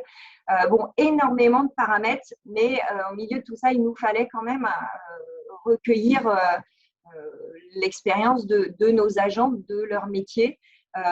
Donc voilà, ça n'a pas été un travail simple, mais finalement, on a modélisé ces lieux, lesquels on allait garder, lesquels on allait laisser, lesquels étaient stratégiques par rapport à l'accueil du public. Et on a modélisé ça avec comme un plateau de jeu, en fait, ce qui a fait qu'on a pu faire plusieurs ateliers comme ça et manipuler et réfléchir avec les mains, finalement. Sortir de l'abstrait, et on était concrètement, on avait modélisé les équipes, on avait modélisé le terrain. Donc voilà, vous voyez que le champ est vraiment très, très, très large, le champ d'application. Merci Cécile. Je m'arrête parce que sinon, c'est sans fin. Donc Clément, si tu veux t'exprimer. Ouais, donc comme Cécile, c'est hyper. Là, il n'y a que trois photos, mais en fait, c'est hyper large, hein. Je fais vraiment un peu de tout. Donc, effectivement, une sorte de consulting, en gros, sur certains petits projets ou certains, des fois, gros projets, on va m'appeler pour venir casser la baraque, enfin, casser leur baraque à eux et voir s'ils ne pourraient pas améliorer certaines solutions. Alors, on ne prétend pas avoir la science infuse, hein, mais juste un regard un petit peu différent, un petit peu extérieur. Par exemple, on avait aidé une petite association de médecins à développer un outil d'aide à la e-santé pour les autres médecins généraux. En gros, de regrouper tous les outils qui pouvaient les aider à faire la téléconsultation dans un seul site et puis à faire des comparatifs et tout ça. Donc, ils ont développé un petit peu ça. On accompagne aussi des groupements de professionnels de santé qui veulent se regrouper au sein d'une structure ou qui veulent développer une nouvelle solution. Et puis, en interne, on aide aussi des services à développer des solutions d'organisation interne, entre autres. Qu'est-ce qu'on a fait on a travaillé aussi sur la gestion de l'espace d'accueil, comment on pouvait repenser un petit peu c'est carrément le design d'espace, mais l'agencement de notre espace d'accueil. De temps en temps aussi, je fais un petit peu d'UI, même si ce n'est pas du tout mon domaine de prédilection, mais comme on n'a pas de designer UI et que chez nous, c'est les développeurs qui font l'interface des applis, donc vous pouvez imaginer que parfois, ce n'est pas toujours très, très, très, très optimal. Donc, je peux être amené à faire ça. Je crois que je suis le seul de toute la caisse à avoir des compétences de tournage et de montage de vidéos et de prise de son. Donc, du coup, des fois, j'aide un petit peu le service communication à monter des vidéos, à faire des vidéos. Je suis un peu le couteau suisse par moment, mais ça me va bien parce que j'aime bien un peu tout faire. L'autre fois, ils voulaient monter un escape game virtuel à destination des agents, donc c'est moi qu'ils ont appelé. Donc, c'est pas du tout un travail de designer lambda, enfin, c'est pas vraiment ce qu'on imagine qu'on va faire quand on nous dit qu'on va être designer, mais parfois, ça fait aussi une bulle d'air de travailler sur des sujets comme ça. Et puis, en parallèle aussi, j'avais fait une grosse formation de facilitation graphique il y a un petit moment, et donc, du coup, maintenant, je la retransmets au sein de notre entreprise, et donc, je suis devenu formateur en facilitation graphique. Merci Clément.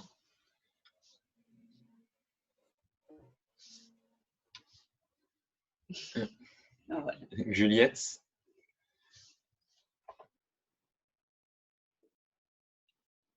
Juliette, t'as pas ton micro. Juliette. Oui, je parle dans le vide.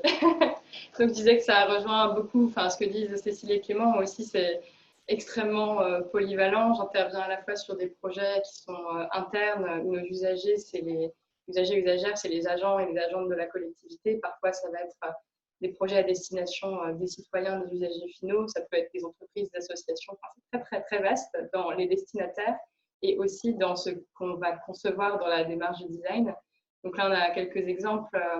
J'accompagne les différents sites de la région dans leur démarche de réaménagement des locaux, notamment sur tous les espaces qui vont accueillir des personnes extérieures, que ce soit des citoyens, des partenaires, des entreprises pour des rendez-vous. Donc là, c'est comprendre le contexte, les besoins, les irritants, les pratiques des agents, les pratiques des usagers, animer des ateliers, formaliser les idées et faire des recommandations.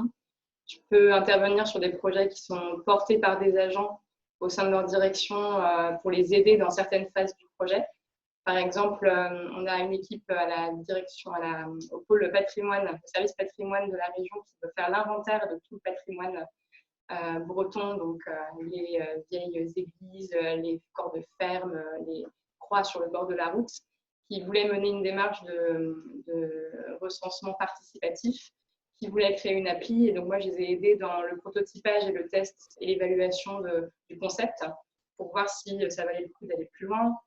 On a d'autres projets sur favoriser la mobilité des personnes qui veulent se former, où là, c'est un sujet très large. Et l'idée, c'est de prendre le temps d'explorer sur des territoires précis la problématique pour, avec les partenaires et les usagers du territoire, définir des solutions. Donc là, par exemple, la petite vignette d'en bas, on a conçu un escape game pour les personnes qui sont en recherche d'emploi, en formation, pour les interroger sur les solutions qu'elles peuvent avoir dans un milieu rural pour se déplacer, mais c'est aussi animer des ateliers sur la mobilité avec ces personnes, c'est aussi créer des kits de communication pour informer sur ces solutions. Donc ça, c'est des choses que je vais faire moi en interne, enfin toute seule, on va dire, et avec les agents de la région. Et je suis aussi chargée de coordonner des projets qui sont un peu plus gros, où là, on va faire appel à des prestataires externes. Et donc là, mon métier, ça va être de comprendre déjà le besoin et la situation auprès de la région, quelle est la commande, cadrer ce qu'on peut faire d'un point de vue de design sur ce projet-là, écrire le marché, trouver le prestataire et animer toute la démarche derrière. Et donc là, c'est ce qu'on est en train de faire sur favoriser les mobilités actives dans les lycées, donc pour les lycéens, les professeurs et les agents de la région. On est sur une démarche très globale où on conçoit des équipements, mais également des services pour favoriser le recours au vélo, à la marche chez tous les utilisateurs des lycées. Donc voilà, plein de choses différentes. C'est que 4 exemples, il y en a plein d'autres, mais c'est vrai qu'on ne s'ennuie pas. Merci Juliette. Caroline, du coup, ouais. Oui, donc pour rappel, je travaille au CHU de Nantes. À mon stage, j'étais appelée plutôt sur la signalétique et puis après, ça a découlé plusieurs projets. La signalétique est toujours un gros problème à l'hôpital et il est tellement immense qu'en 2 ans, je n'ai pas pu réaliser tout ce qui est possible. Donc, mission signalétique, aménagement d'espace, outils de communication. Je travaille également sur l'expérience utilisateur, de prise en charge, que ce soit l'enfant, l'adulte, la personne âgée, la personne vulnérable. Également l'accompagnement de nouveaux parcours, de nouvelles prises en charge des patients, mais c'est aussi rendre plus bienveillant l'hôpital en proposant divers services dans un environnement assez agréable. Et puis, je travaille les problématiques viennent souvent des professionnels de santé qui sont sur le terrain. Et du coup, ils exposent leurs problèmes face à soit directement à moi, soit directement par les travaux, par le pôle travaux qui gère tous les projets globaux. Et donc, j'analyse le besoin et j'émets des solutions. Ou alors, j'organise des ateliers d'idéation pour qu'on arrive tous ensemble à des solutions. Et puis après, il y a quand la solution elle est émise, il y a toute une partie plus technique de concevoir comment on la met en place, de suivi de projet, de suivi de chantier et de après-chantier. Donc, c'est la partie un peu moins fun quand on a tout imaginé et qu'il faut tout concevoir. Je suis également beaucoup en autonomie parce que dans mon service, je suis du coup la seule designer. Et puis après, en fait, je vais avoir des collègues plus ou moins éloignés, comme la marketeuse, comme l'ingénieur travaux, par exemple, qui va aider à concrétiser le projet. Et oui, du coup, le projet qui est présenté derrière vous, c'était un exemple. C'était à l'initiative aussi des agents hospitaliers de la Maison Pierre Mille, qui est un établissement de long séjour Ça ressemble à une EHPAD, sauf que c'est des patients et pas des résidents. L'idée, c'était de comment encourager leur vie sociale. On se rendait compte que les patients restaient beaucoup dans leur chambre. Et du coup, il n'y avait pas la vie de la communauté. Et c'est aussi un facteur de bien-être et de santé mentale, sociale, physique également. Et du coup, l'idée, c'est de recréer cette communauté, que le faire par soi-même. Ça s'inspire aussi du café solidaire, de faire son café ou de proposer un café à quelqu'un d'autre par le patient. Et donc, le résultat est un espace, mais en fait, c'est toute une organisation qui découle et de repenser en fait l'hôpital en général, de repenser la maison Pierre-Mille, l'EHPAD en général. Un projet parmi tant. J'ai pas de photos d'atelier d'idéation comme vous avez vu avec mes autres collègues. Je parle de vous. En fait, je pense jamais prendre des photos et je suis aussi autonome toute seule. Du coup, j'y pense pas. Mais la prochaine fois, j'y penserai. Du coup, je donne la parole à Luther, je pense. Merci, Oui, Caroline. merci Caroline.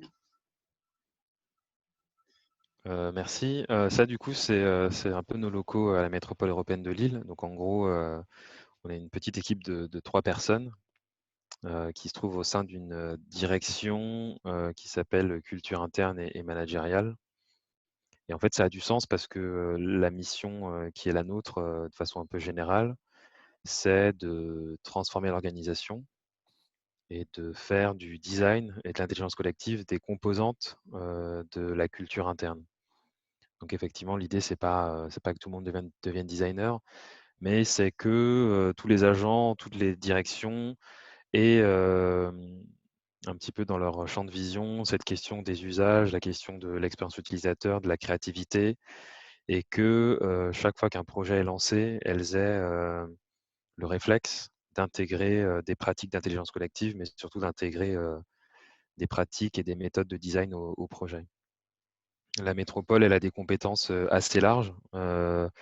Habitat, voirie, eau, assainissement, déchets, il y en a plein d'autres. Il y a de la culture, du tourisme, enfin il y a pas mal de choses. Et donc on peut être amené à travailler avec toutes ces directions sur tout autant de projets en matière de diversité. Et aujourd'hui, ce qu'on fait principalement, c'est quand même accompagner les équipes de projet dans le travail avec des designers et des designeuses externes. Et donc nous, on fait un peu, alors on fait pas passe-plat, mais on fait plutôt, on va dire, intermédiaire et transmetteur, à la fois pour que la demande elle ait du sens, que le cahier des charges qui est défini, il permette vraiment de lancer un projet de design de qualité derrière. Et puis évidemment, on aide aussi les designers, les designers qui sont en face à bien comprendre les enjeux du projet et les enjeux de l'organisation, de façon à ce que le projet se passe bien. Donc aujourd'hui, on travaille principalement avec les directions internes.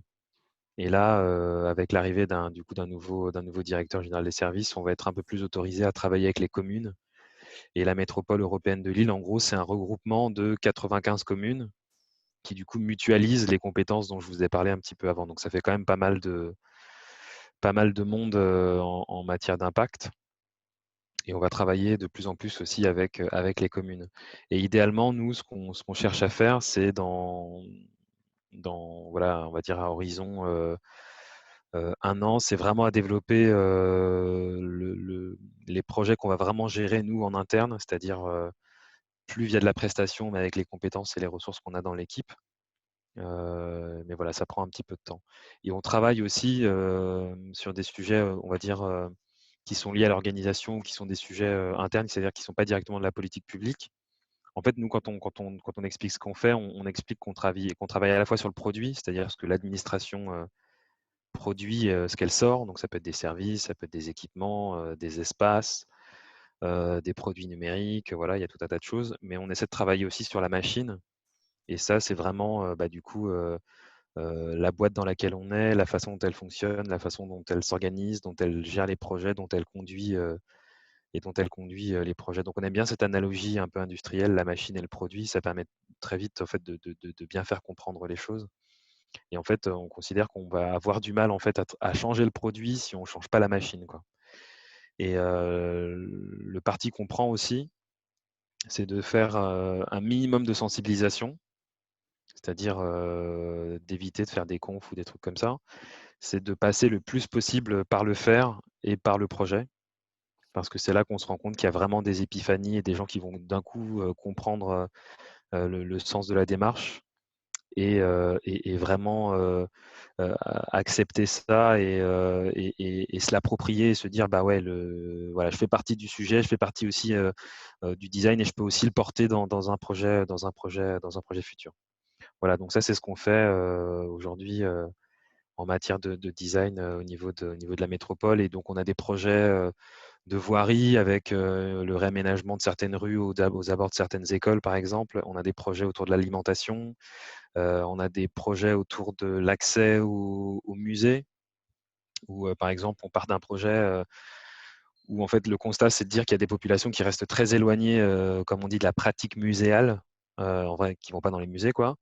Et au début, les premières réponses, c'est de dire bah, super, on va faire des passes à l'année, des passes gratuits, et puis les gens vont aller dans les musées. Puis en fait, on se rend compte que les gens vont pas forcément plus, enfin les populations qu'on vise vont pas forcément plus dans les musées.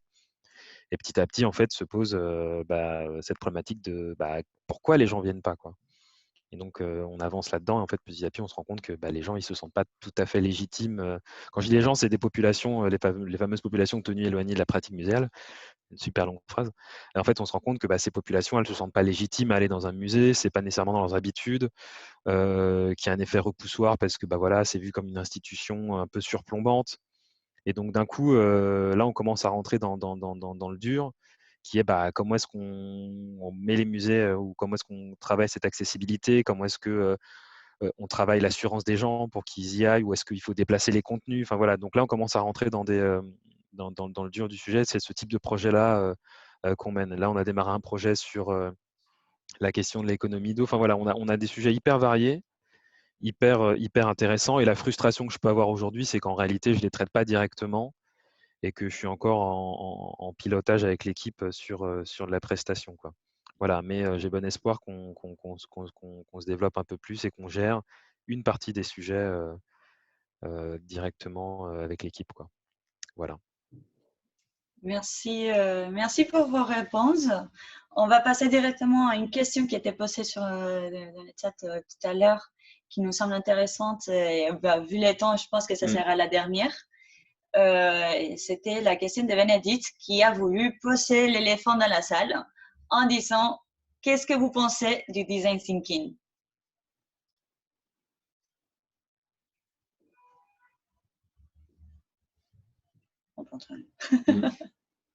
Des réactions?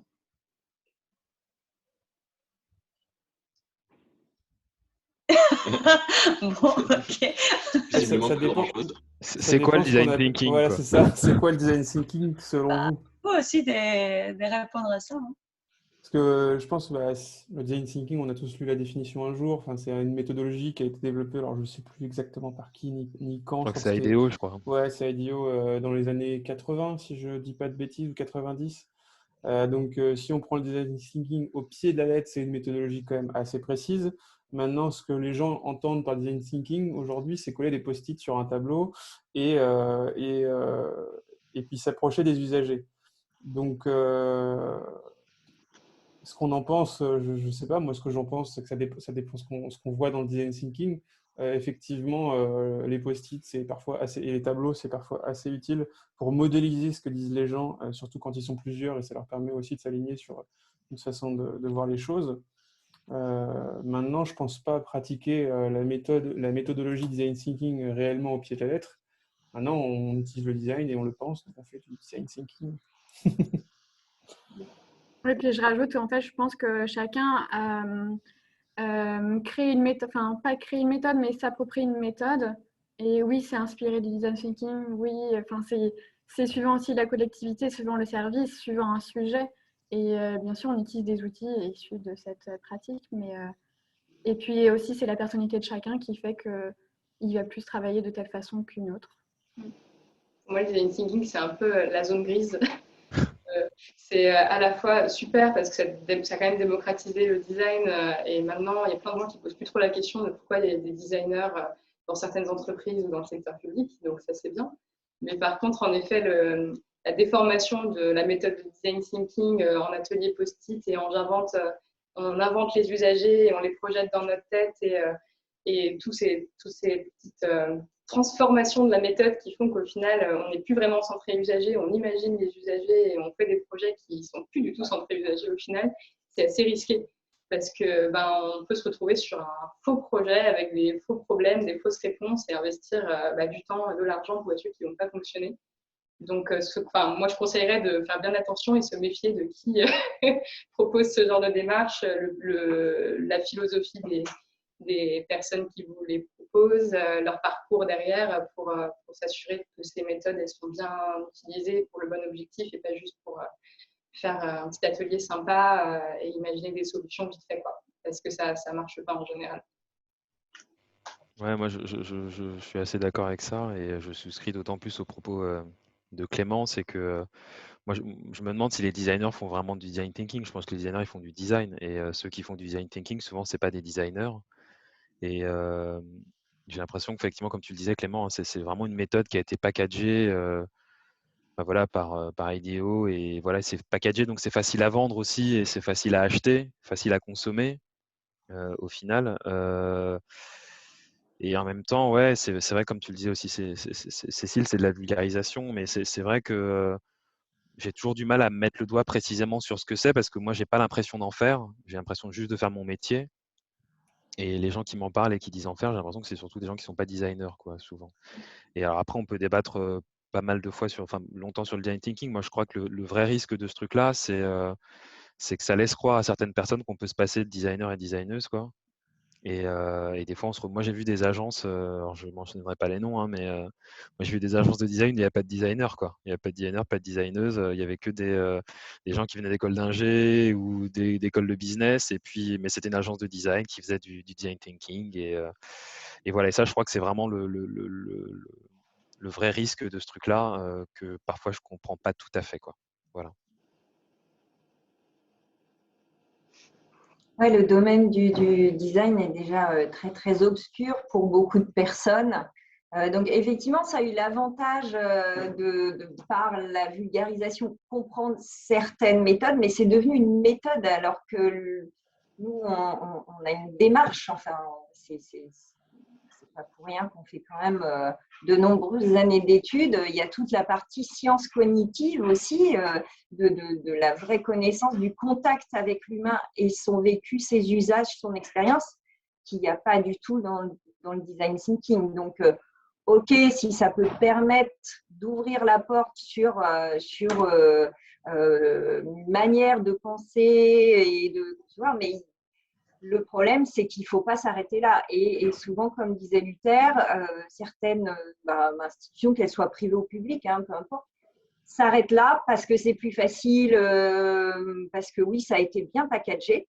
Et derrière, moi, j'ai entendu des personnes dire « Ah oui, ah bah super, je vais aller me former, là, il y a une formation de 2 jours, je vais me former au design. » Non, en fait, c'est-à-dire qu'on ne fera pas le même boulot. Et voilà, ça brouille quand même pas mal encore le jeu. Donc, voilà, prudence. Merci pour vos réponses encore. Pour finir, du coup, on va vous demander de nous dire un super pouvoir que vous avez pour être designer dans les services publics.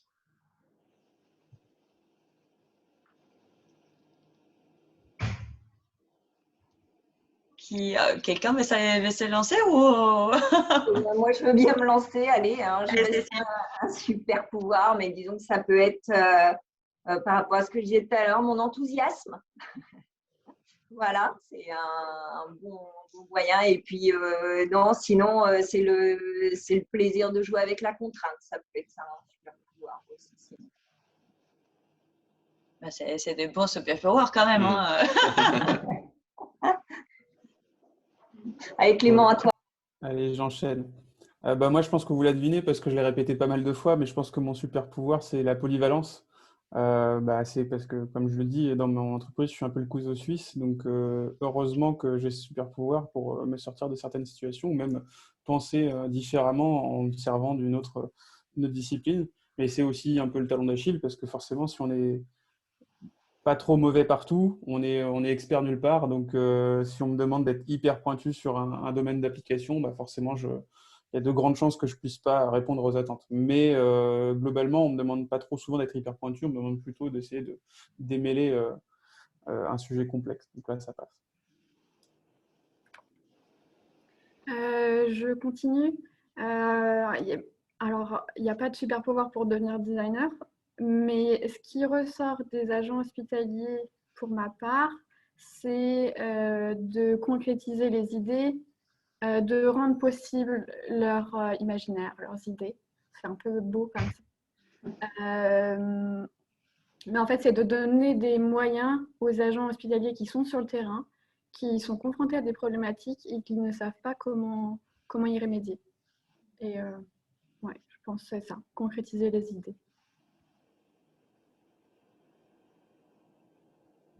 Je continue. Alors moi, je l'ai formulé sous la forme de l'analyse empathique, parce que pour moi, il y a vraiment toute l'approche centrée sur l'expérience de tous les humains qui interviennent dans nos projets, qui est vraiment importante à entendre, à comprendre, donc à aller interroger des personnes, les écouter. Je pense que c'est vraiment ce qui me tient à cœur dans mon métier, mais avec la rigueur de l'analyse derrière pour en sortir les points qui cristallisent des problèmes ou justement les solutions qui vont pouvoir résoudre tous ces problèmes cristallisés depuis des années et des années parfois et donner vie au projet derrière avec tout le reste de nos compétences de design. Mais moi, c'est vraiment la partie qui me tient le plus à cœur et où je suis la meilleure aussi, donc c'est mon super pouvoir.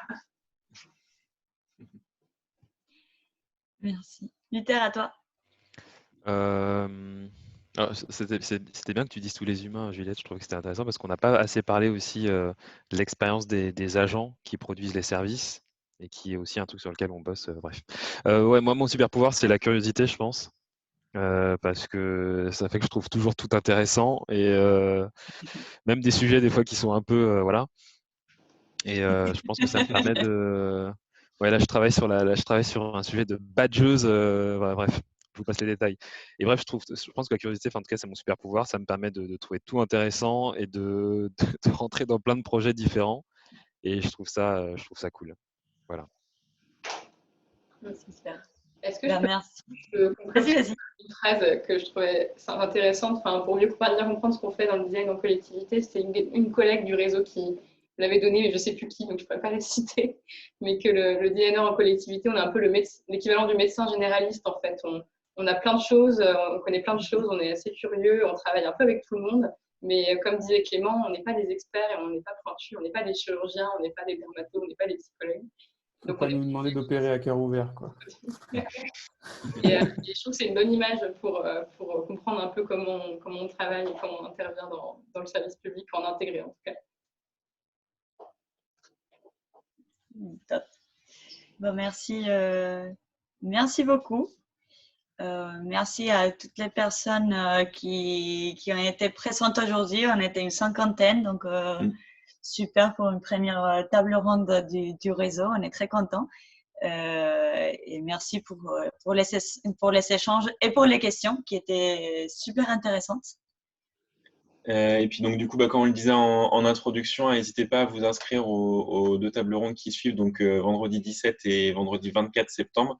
Peut-être que Juliette, je te demanderai de remettre le lien d'inscription dans le chat si tu veux bien, comme ça si les gens qui ne sont pas encore inscrits veulent le faire, ils pourront y accéder depuis le chat. Voilà, merci à tous et toutes pour votre participation. C'était super intéressant. Je pense que ça. On pourrait continuer des heures, quoi. comme souvent quand on parle de design. Peut-être que si tu veux mettre juste la dernière slide aussi, les intervenants ont bien voulu laisser leurs adresses pro. Donc, si vous avez des questions à leur poser, n'hésitez pas, voilà, Et aussi, on a mis en bas l'adresse du réseau des Dessin Public pour soit avoir accès donc, au replay de la table ronde ou si vous voulez poser des questions plus généralement sur le réseau des designers intégrés. Merci.